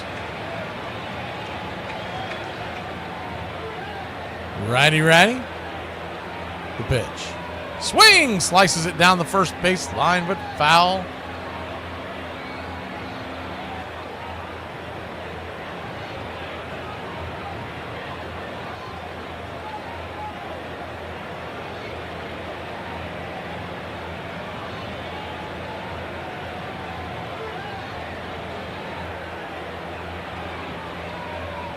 The 3-2.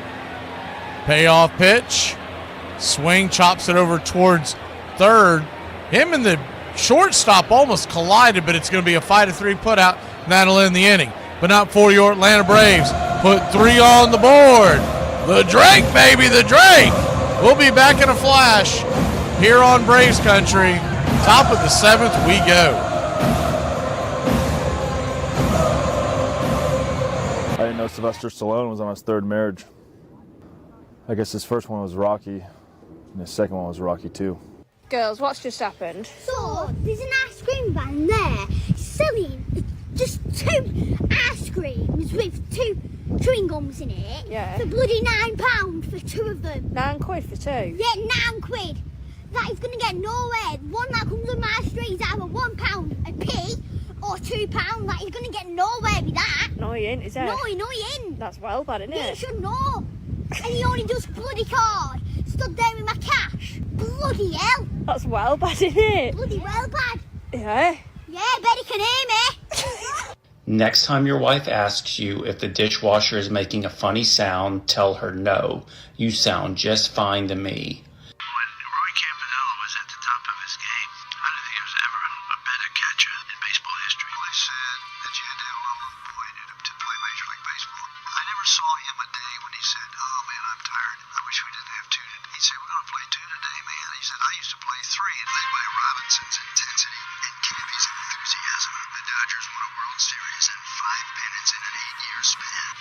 Also home to other great players like Duke Snyder, Carl Ferrello,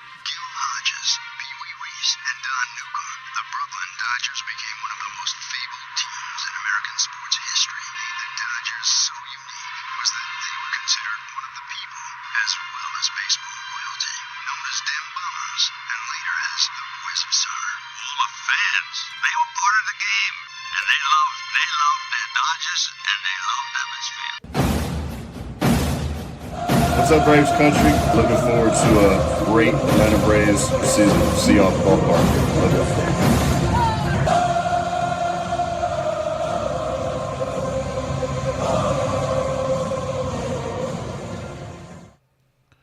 Welcome back to Braves Country Radio as we try to restart the scoreboard. So I don't see it during the Marlins series because I have to look in a totally different direction than where I normally look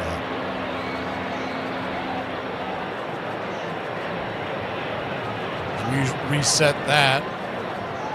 Top of the 7th we go, trailing by just a run. Braves have made this a game by scoring 3 in the previous half inning. Once trailing 6-2, it's now 6-5. The bullpen will see if they can keep it right there. Dylan Dodd came in to finish up the 6th for Cookie Carrasco. It looks like they're going to go to Pierce Johnson. I thought they might keep Dodd in there, but for once they don't leave him out there for 3 innings to wear his arm out. Treat him like a true reliever.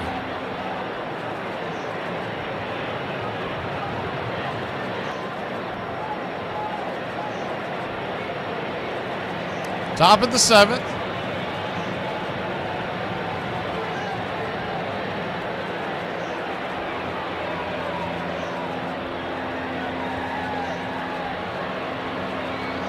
Not sure why, but there's a long delay here going into the 7th. If they're giving away some kind of reward or something, it's usually what it is. Pierce Johnson will come onto the bump.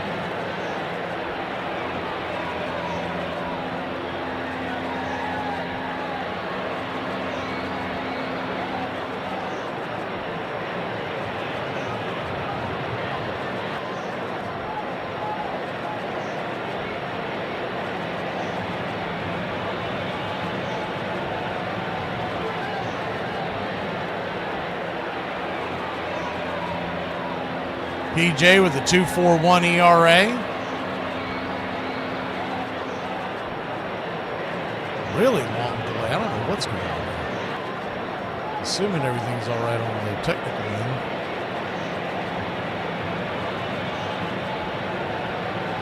Righty-righty matchup. Here we go.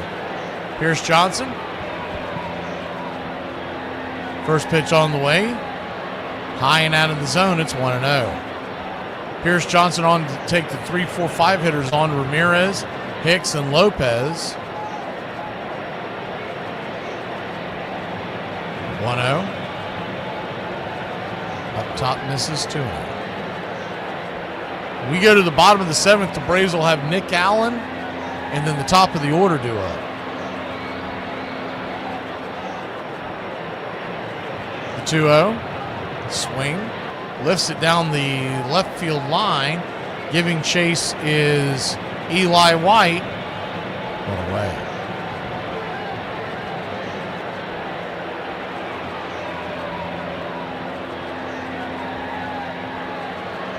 One up, one down. 6-5 in the 7th. And the Braves, Marlins, trading punches all the way. If you missed beginning of the game, we'll go over the scoring here in 1 second. First pitch on the way is a curveball at the knees to Liam Hicks. Cleanup hitter. Behind catcher, it's 0-1. Braves got the scoring started in the first inning, a 404-foot blast to right center by Drake Baldwin. Ozuna backed that up with back-to-back jacks as he homered to left, making it 2-0. The 0-1, four-seam fastball misses high, 1-1. He has not given an inch to any of the pitchers in that right top corner. Braves got to quit aiming for there because that's exactly where he was sitting. 1-1. Right down Main Street, 1-2. Marlins came back and put on 4 runs, 5 runs in the second inning Is the 1-2, slaps towards left center. That's going to get down for a base hit, and it's a 1-out single for the Marlins.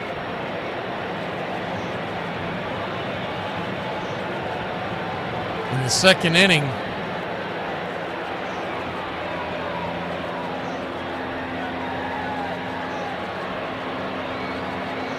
Marcy singled home Hicks. Wagaman tripled home Lopez and Marcy, and then Pauly smacked a home run, making it 5-2. Ramirez singled to right and scored Edwards in the fourth. Pitch on the way is right there for a strike. It's on the run. In the seventh inning, the Braves rallied back and scored 3 runs on a home run by Drake Baldwin, 422 happy feet over the wall, and that's where we stand at 6-5. The 0-1. Swing, chops it off the plate, it's 0-2. Same two teams back at it tomorrow, 7:15 first pitch. We've got Armchair Quarterback Show talking college football, the betting lines, tomorrow at 9 a.m. Eastern.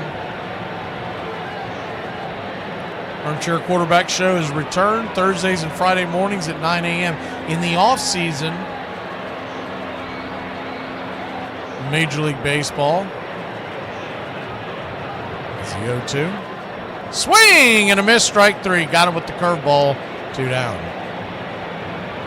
In the off-season, Braves country today. And a secondary Braves country today that we're probably going to rename something else. We haven't decided what the name's going to be. But we're going to talk all the world of Major League Baseball in the second show each week. 2 of those baseball shows coming your way. Those will be on Thursday and Friday as well at the typical noon hour. First pitch to Marcy is off the plate wide for a ball. It's 1-0. We'll just catch you up on what happened for the week. I do know that the Braves one is going to be Friday, and all of Major League Baseball one's going to be on Thursday. We're also going to be popping in as the 1-0. Swung on, fouled straight back. It's 1-1. The news breaks. We'll be jumping on talking about the Braves as well. Country Club members, you get it live. If you're not in the club, then you catch the replay later on that afternoon. 1-1 count.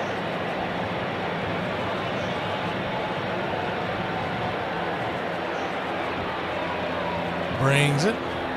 94 high and out of the zone. 2-1. Y'all trying to give me PTSD talking about that Levon Hernandez.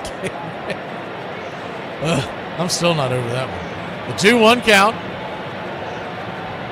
I remember exactly where I was when I watched that one. The 2-1 swing, lifts it into center, gently walking over and grabbing it is Michael Harris, and that'll end the inning.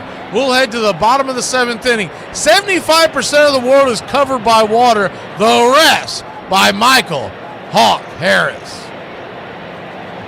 All right, I can't see you. Let me hear you. A 1, a 2, a 3. Me out to the ball game. Me out to the night. Find me something up Cracker Jack. I don't care if I have to get back on the street. Root for the If they don't win, it's a shame. For it's 1, 2, 3, stretch her out and be home all game.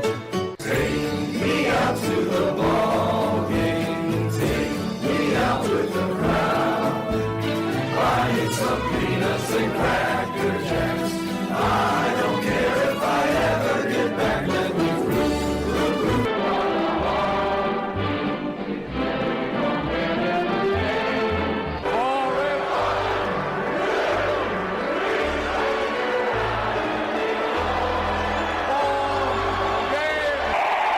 You sound better tonight.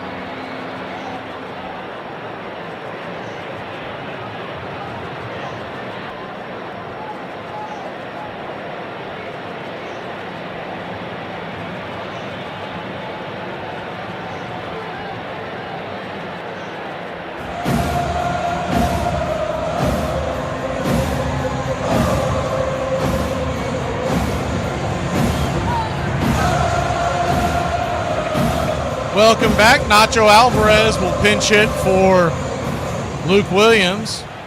First pitch on the way is a curveball. That hit him. That hit the Nacho man. Nacho man. He's going to hit on down to first. Whoa, you check it out. What? Look, that guy. Get me some nachos. It is a sign. A sign in these nachos to help me score.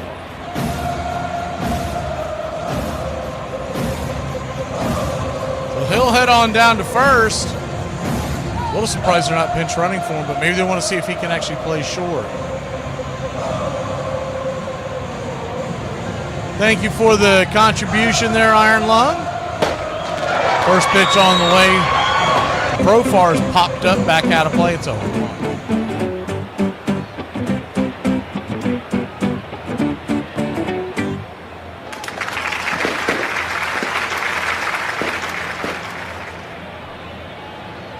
The 0-1.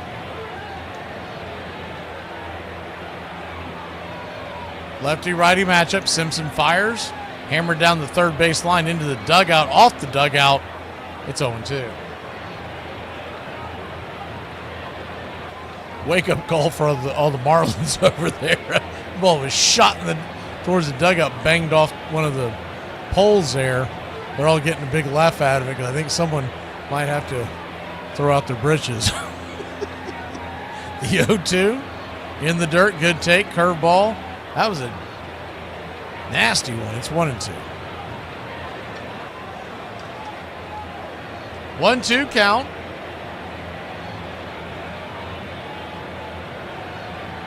Josh Simpson. Lefty-righty matchup. He better hurry. The pitch clock is expiring. He's going to flip it over to first. 1 second left on that clock. 27-year-old Joshua Wayne Simpson played college ball for the Columbia Lions.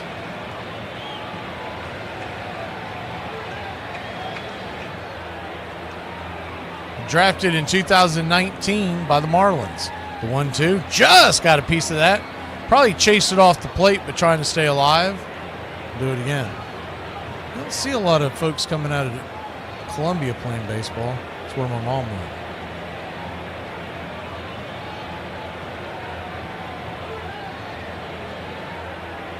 $15 innings this year. 5.87 ERA. A little surprised they're going to him in this spot, but nonetheless, the 1-2 swing, pops it up down the line, but fouling out of play, fists it into the dugout. Over the dugout, it's 1-2.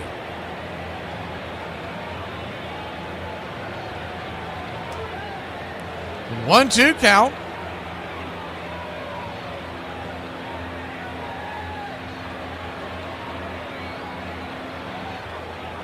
Lefty-righty. The pitch. Curveball outside wide, 2-2. I'm interested to see if they're going to try to let Nacho play shortstop. Because you would think if they're not, Luke Williams would be in the game pinch running. The 2-2. Not that Nacho's slow, but he's definitely not Luke Williams. The 2-2 inside. Full count. We'll pull the screen back in case there's action on the base paths. Standing on deck is Matt Olson. Profar trying to keep that line moving. The payoff pitch. Swing! Hammers it down the third base line, but foul. He was on top of that one. Just couldn't keep it in fair territory. Just missed the chalk by a couple of feet.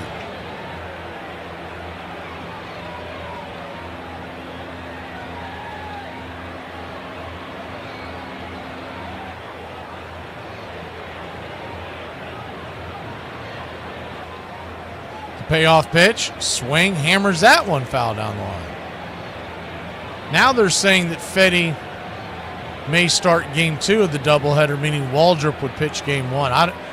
That's not what it's showing on most of the sites, but two different writers are telling me to do two different things. But nonetheless, he's going to pitch Saturday, and we're bringing you the doubleheader. Realistically, it doesn't matter. He'll flip it over to first.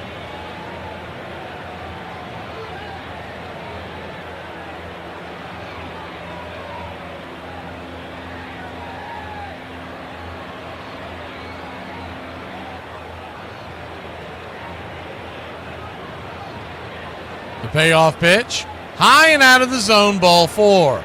So he'll head on down to first.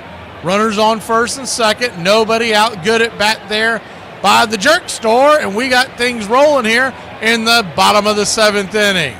Let's go, Braves country.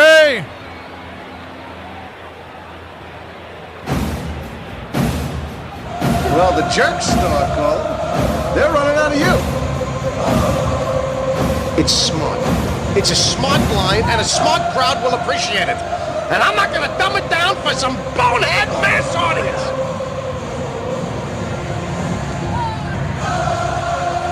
Lefty-lefty matchup. First pitch on the way is swung on. Fouled down the line. It's 0-1. Also kind of telling there that didn't think about it at the time, but you had Sean Murphy that you could have went to as a pinch hitter. The 0-1. Swing, chops it foul. It's 0-2. Runners on first and second. I mean, the way he's been swinging the bat, you might want to pinch hit for Matt Olson against the left-hander. He is going through it right now. Braves trail by 1, 6-5 your score. Runners on first and second. Nobody out. The 0-2. Outside wide sweeper. Pitch out territory. If he was a right-handed batter, it would have clanked him in the ankle. It's 1-2.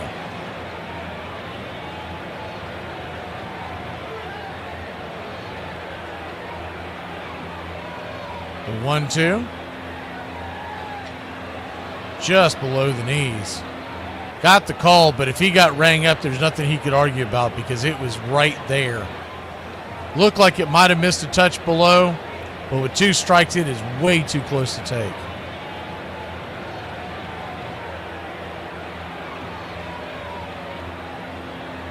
The 2-2 count, 2 on, nobody out. The pitch, outside wide, 3-2. So a full count to Matty Olson. The tying run at second, the go-ahead run at first, and Drake Baldwin standing on deck, who's already had 2 home runs. Lefty-lefty. The payoff pitch. Swing and a miss, strike 3. Curveball.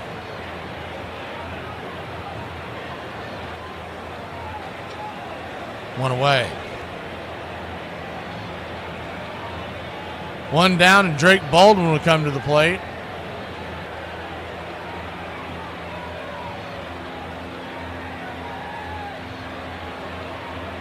First pitch on the way to Drake. That ball's going to get through for a base hit. Here comes the runner around to score, and your Atlanta Braves have tied it up, baby. 6-6 in the bottom of the 7th. The Drake comes through again. You don't like the Drake? I love the Drake. How could you not like the Drake? Who's the Drake? The Drake is good.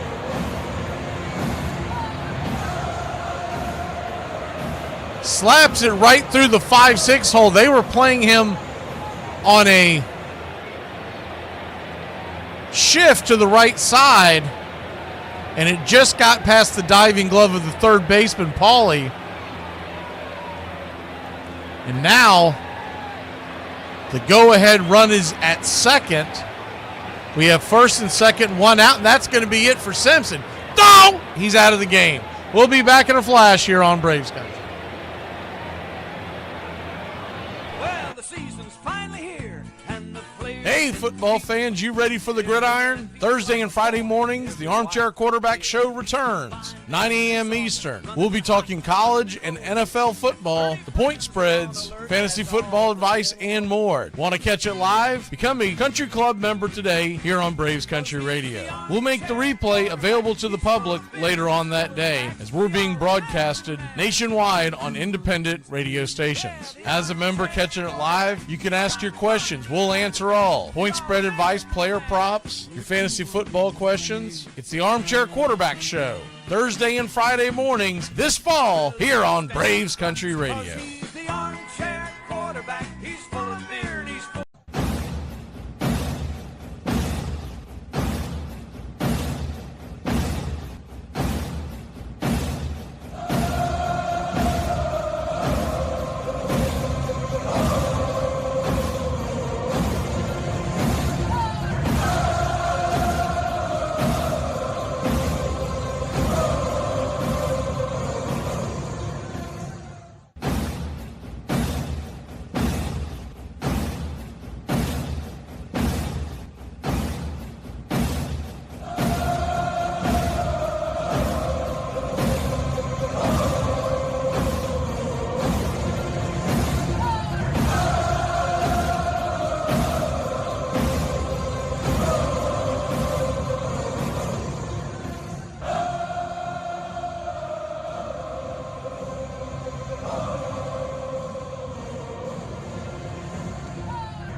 Welcome back.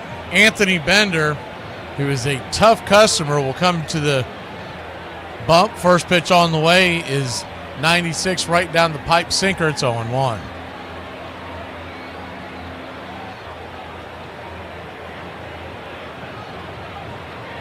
The 0-1.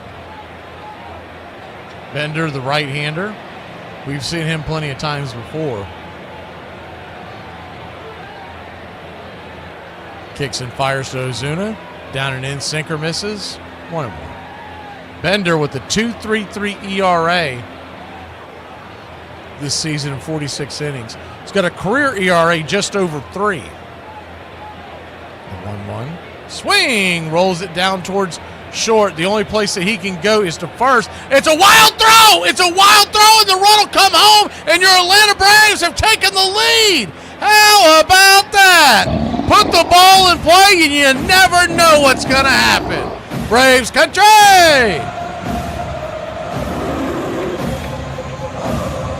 Profar all smiles in the dugout, slapping hands. Ozuna, you know he doesn't have the speed he used to, but he was hustling down the line.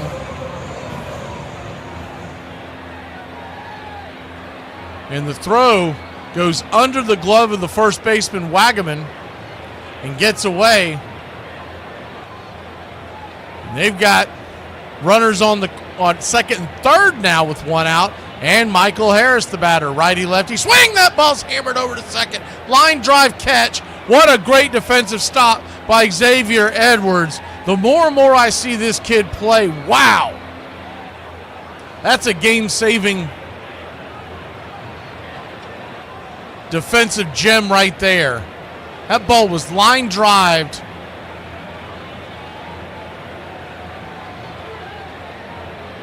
to his right. So he had to backhand it, diving. What did you say, 65, 75 feet away? That ball was scalded. Harris can't believe it. That should have been a base hit and 2 runs.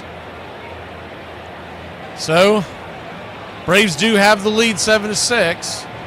And now you got runners at second and third, and there are now 2 outs. We'll see if the Book of Eli can come through. Righty-righty matchup. Eli 1 for 3 on the day for an infield single. First pitch, swing, slices it back foul, sweeper right across the belt. It's 0-1. The 0-1. Infield is now back into the left.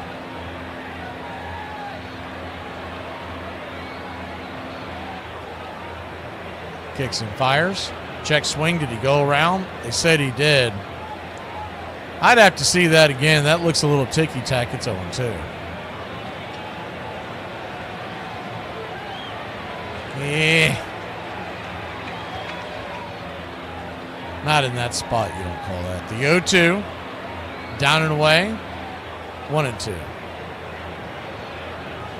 By the way, they walked Ozzie Albies, intentionally walked him, so the bases are now loaded They weren't showing that on my screen. The 1-2. Below the knees, sinker, 2-2. He has shortened that zone under the knees last few innings. Beginning of the game, he was calling it left and right, and that's the definition of bad umpiring. It's either a strike in the first and a strike in the seventh, or it's not. The 2-2, swing, pops it up. If it stays in play, it's going to be an out. Giving chase over by the Braves dugout. It'll bend out of play, and we'll live to tell the tale. So the bases are loaded. 2 outs. Ducks all over the pond.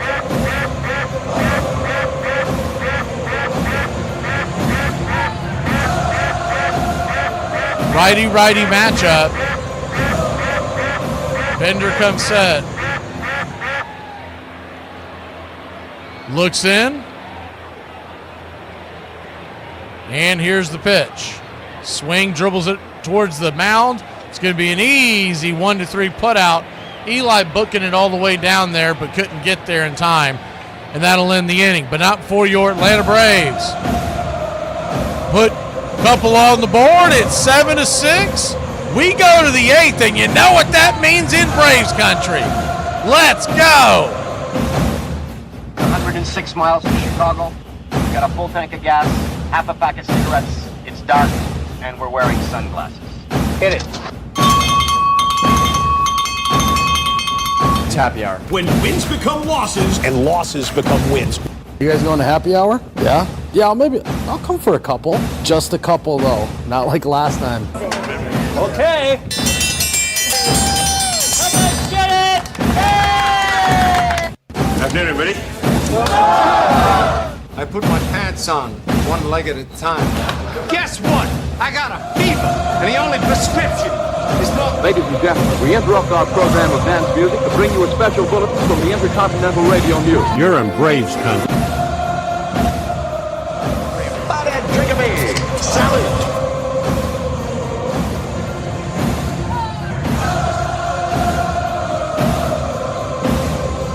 They're making it laws where you can't drink when you want to. Pretty soon we're going to be calling this country. Oh, yeah. For me and the Lord, you gotta understand it. We're on a mission from God.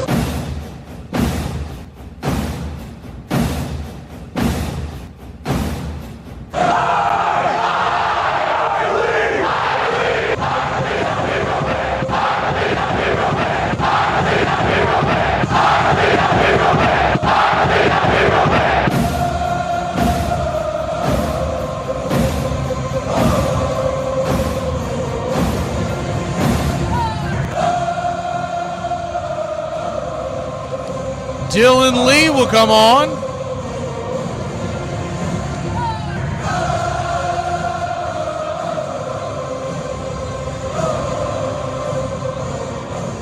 Lefty-righty matchup to start the inning. First pitch on the way is a slider. Swung on and bang back. It's 0-1.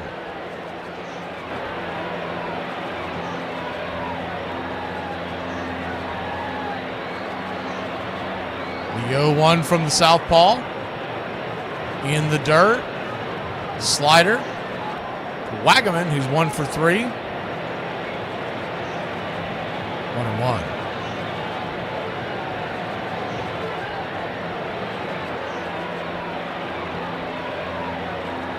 One count.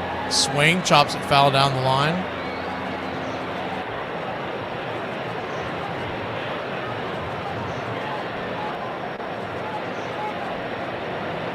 Braves 7, Marlins 6.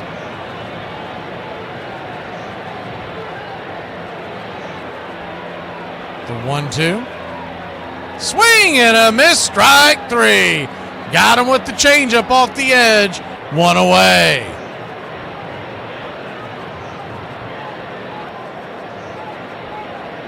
One down.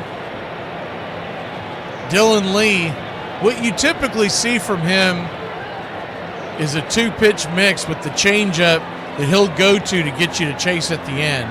He lives on the slider 58% of the time and the four-seam fastball at 31% of the time. So one of those two pitches, 89% of the time, the changeup, which you just saw there for strike 3, at 11%. Lefty-righty matchup now.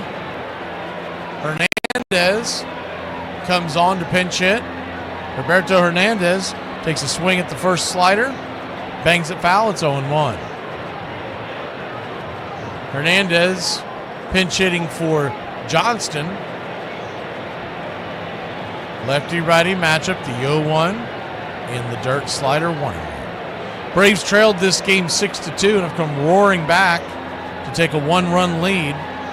We're here in the 8th inning. Dylan Lee trying to keep it right where it's at. The Braves would like to tack on some insurance in the bottom of the 8th.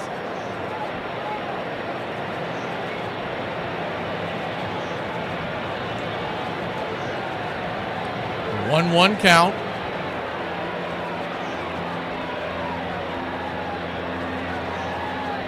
Brings it.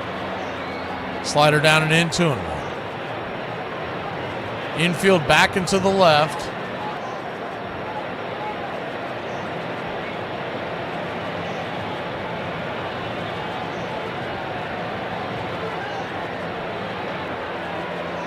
The 2-1 high and inside, ball 3, 3-1.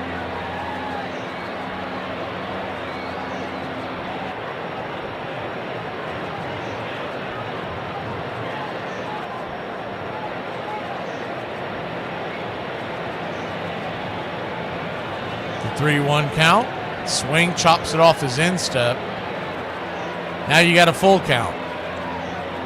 So a full count, 1 out. Standing on deck is Paulie, who's 1 for 3. Top of the order, Xavier Edwards in the hole.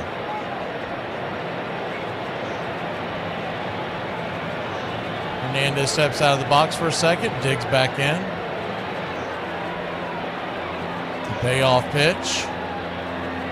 Swing and a miss, strike 3. Got him with that changeup. 2 away, lulled him to sleep, and then pulled the string. 2 up, 2 down. Here in the top of the 8th.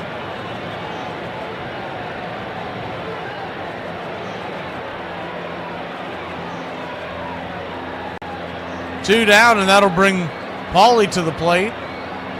I'm sorry, they're going to pinch hit for Paulie. Sanoa will be called upon. Javier Sanoa, right-handed stick. 245 average, 4 home runs, 24 RBI. First pitch on the way, swing and a miss slider. It's 0-1.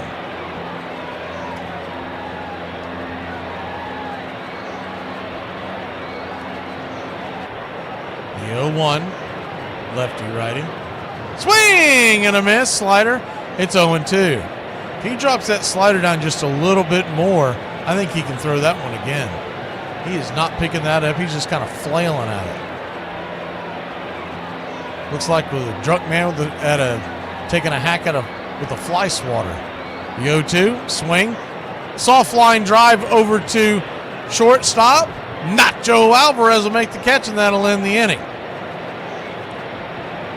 3 up, 3 down. 1, 2, 3. We go to the bottom of the 8th here in Braves country. Who is the youngest player to appear in a Major League Baseball game? Look no further, this is the story of Joe Nuxhall. With many baseball players being called away to serve in World War II, the Reds, looking to fill out their roster, were interested in signing a 36-year-old semi-pro pitcher named Orville Nuxhall. The game they came to scout had Orville pitching for one team and his 14-year-old son pitching for another. Both of them would be offered tryouts, but only Joe would be able to attend. Joe would make enough of an impression during his tryout that he was offered an opportunity to travel with the team on their next trip to St. Louis. Although he made the trip to St. Louis, he wouldn't be able to make the trip to Chicago due to school resuming in the near future. He would sign a contract with the Reds in 1944 that paid him $175 a month, signed on his behalf. On June 10, 1944, at the young age of 15, he made his Major League debut playing mop-up duty with the Reds, trailing 13-0. 2/3 of an inning, 5 runs allowed on 2 hits, and 5 walks. The next out he would get wouldn't come for another 2,902 days, and wouldn't return to the majors until 1952. 14 years later, at the age of 37, he retired from baseball.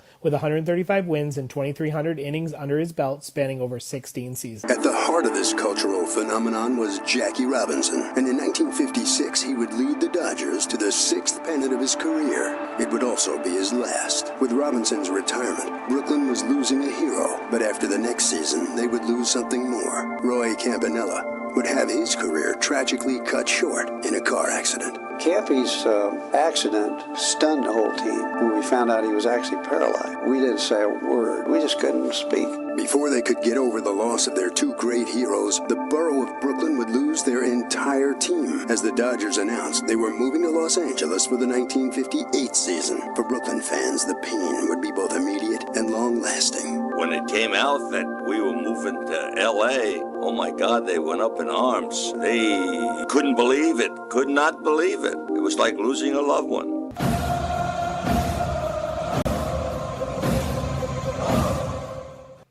Welcome back. First pitch on the way. Right there at the knees. It's 0-1. Lefty-righty matchup. Cade Gibson coming on for the Marlins. The southpaw kicks and fires to Johnny O. Curveball misses high, 1-0. They didn't announce it, but I see what they did defensively. That was actually Johnny O that made that final soft line drive catch. They've slid him to short and put Nacho at third. The 1-1 count, misses high and out of the zone, 2-1.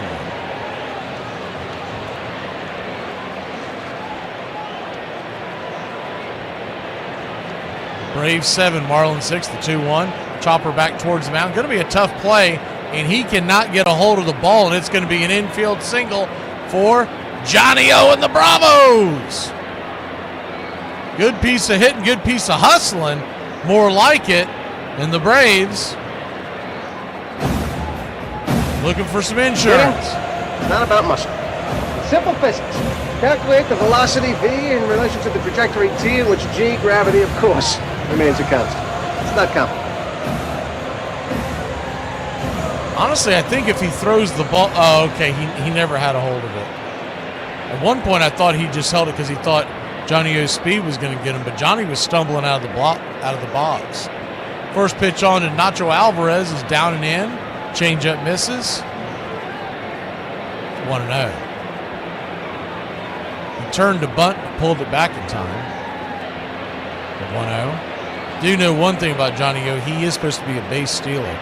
1-0, showed bunt, pops it back foul behind home plate. It's 1-1.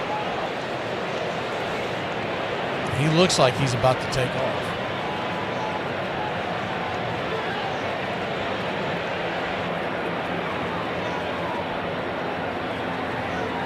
A 1-1 count.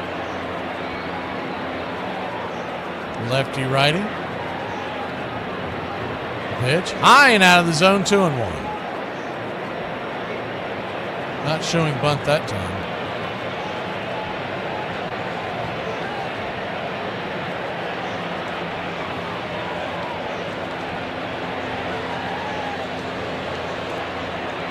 The 2-1 shows bunt. Fouls. Well, I'm confused there. The ball must have gotten away. I thought he had bunted it foul behind him, but he must have missed it completely. Let's see another look at that. Oh, yeah, he missed it completely. I still think he's going to get the strike called on him, but he missed that ball completely. It popped off the glove. It'll be a pass ball on the hind catcher, Liam Hicks, and Johnny O makes it all the way down to second base. The 2-2, not looking strike three. Bender buckled him. One away. Thank you for the channel support there, Uncle Charlie.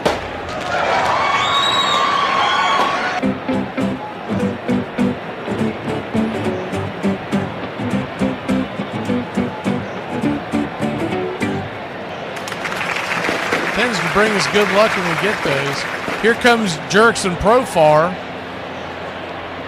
Lefty righty, first pitch on the way. Chops it over towards second. It's going to be an easy 4-3 put out. Johnny O will make it down to third, but there are two outs now. So not a great at bat there by Profar.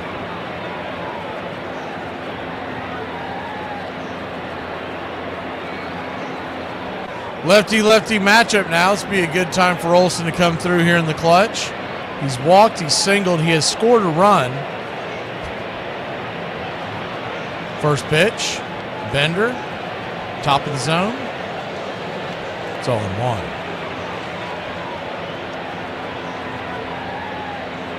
Braves 3 defensive outs from ending this losing skid. Would you like to get that insurance run home from third?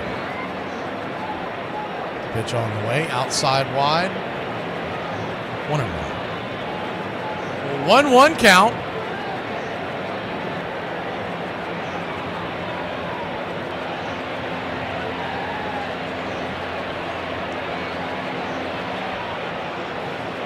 Olsen digs in, the pitch, right there, top of the zone. He has not called that a strike all night long, and now, top shelf, outer corner, it's 1-2. Eyeglasses is warmed up in the bullpen, looks like he's ready to rock.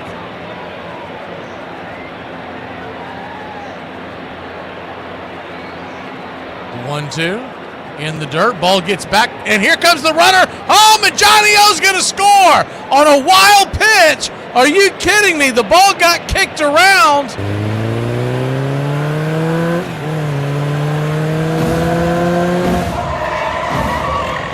The ball bounced off the backstop. Liam Hicks could not find it. It was scalded. That'll be a wild pitch on that one. And Johnny O comes home to score. As it rattled off the backstop, by the time they corralled it, he was crossing the plate. So 8-6, 2-2. Swing! That ball's hammered towards right field. It's going to get over the head of the right fielder. It gets down where the green grass grows. Here comes Matt Olsen. He's cruising for a bruise, and he heads towards second base with a double, baby! It's not watered down. This is Ice House. Ice House. Smooth as it gets.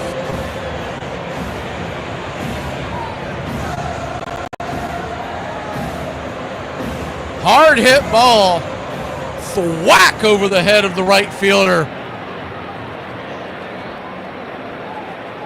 Hernandez, who came in for Johnston on the pinch hitting duties last inning. First pitch on the way to Drake Baldwin is chopped off the plate. It's 0-1. Braves trailed this game 6-2. It's now 8-6. 6 unanswered. We've got a snowman on the board here in the snowman inning. Lefty-lefty matchup. Baldwin, who's 3 for 4 with 2 home runs and a single. The 0-1 slaps it down the right field line, a left field line. High throw, and they're gonna call him out. I gotta see the replay on that. Drake Baldwin was busting it down the line. It was a wide throw. He went to the inside to avoid the tag. I've got to see that again.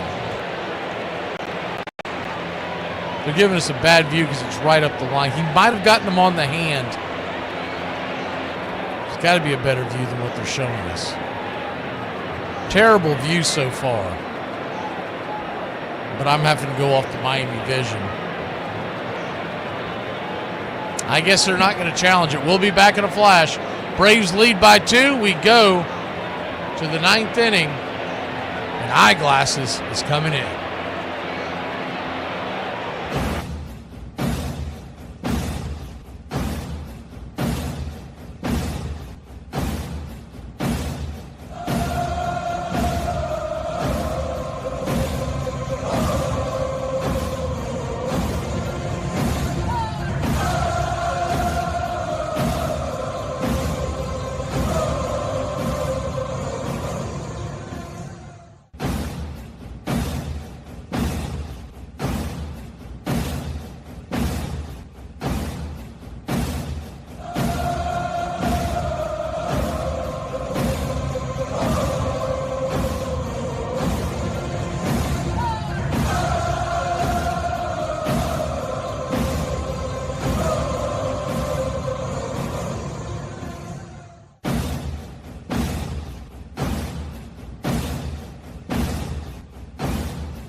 Welcome back, Braves country.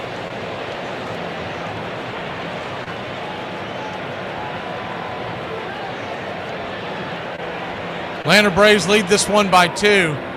If you refresh your screen, you'll see we put the eyeglasses emoji in. We took Cookie Carrasco out. He comes on to try to seal the deal. Braves lead by 2. Raisel Iglesias. 4.53 ERA. 14 saves on the year. First pitch on the way is down and in. For a ball, it's 1-0. Of course, his ERA has come down quite a bit since when he was really struggling. He was well north of 6 there for a while. Righty-lefty matchup, top of the order for the Fish. The 1-0. Right there, called for a ball. It's 2-0. 2-0 count, home plate umpire Chris Guccione continues to pinch the bottom of the zone late in the game. Yeah, as soon as I say that, he calls a low 1-2-1.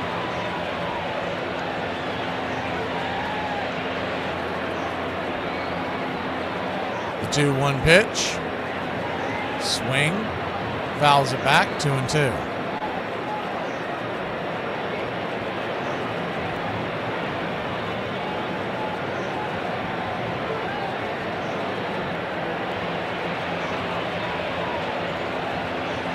The 2-2 count. Swing, pops it up. Down the left field line, giving chase is Nacho Alvarez. He'll make the running catch, calling off Profar.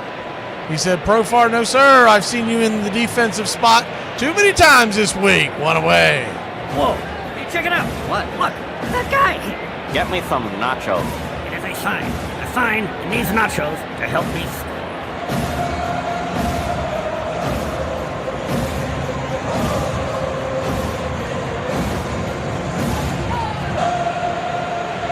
First pitch on the way is a four-seamer into the dirt. It's 1-0. Iron, that's not in our control. That's controlled by YouTube. You're talking about because you weren't a member for a little bit. I don't know what their cutoff is the 1-0 swing and a miss. It's 1-1. But I've noticed that if someone isn't a member for like a day or so, I don't think it affects them. But if you're, I don't know how long you were out, but if you're out, it affects it. We don't control that at all. The 1-1, down and in, 2-1. Just like we don't control the 30% that take off the top for us. To the mob. The 2-1 count. Swing and a miss. Good changeup. Stowers, 2-2. If that's what you're referring to. I don't know if that's what you're referring to or not. The 2-2. Swing and a miss. Strike 3. Got him with the high cheese. 2 down. Good piece of pitching there from Eyeglasses so far. He's like, man, I'm going to be a free agent soon. I got to get it together. 2 up, 2 down. Where was this guy at? Back at the beginning of the year. First pitch on the way is a sinker up top for a strike. It's 0-1. The thing about how things could have been different is all you had to do was hang around for a while. But if Harris and Ozzie would have been hitting and Iglesias would have been pitching, might have squeezed out a lot of those one-run games that we lost. The 0-1 misses. It's 1-1. 1-1 count. Swing, fouls it back 1-2.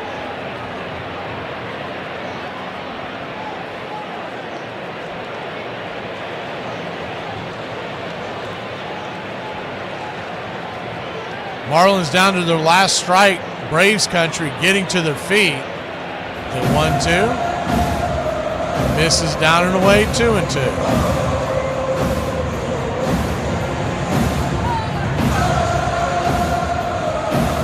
The 2-2 count. Iglesias rocks and fires. Swing and a miss. Strike 3. Been a while. Braves win. Braves win. Your Atlanta Braves win. Whiskey for my men, beer for my horses. And your Atlanta Braves win an exciting come-from-behind victory, 8-6 your final score.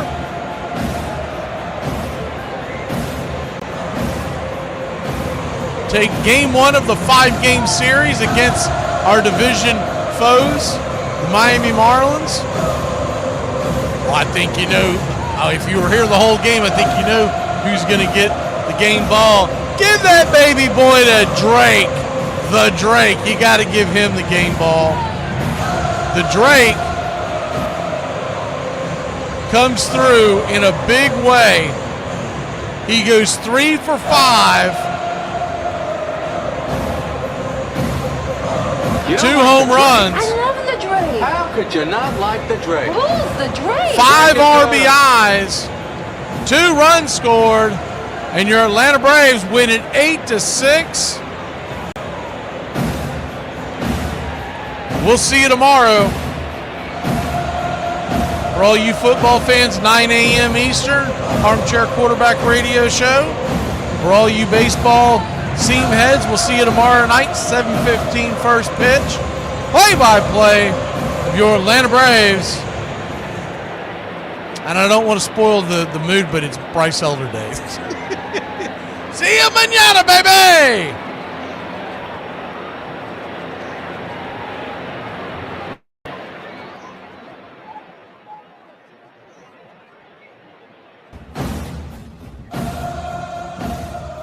There's something kind of about a kid that's never played baseball. It is the American game.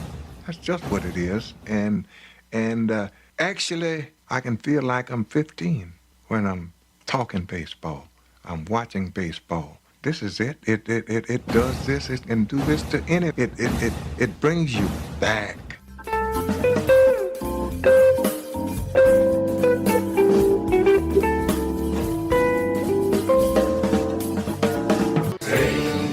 To the ball game, take me out with the crowd. Buy me some peanuts and cracker jacks. I don't care if I ever get back. Let me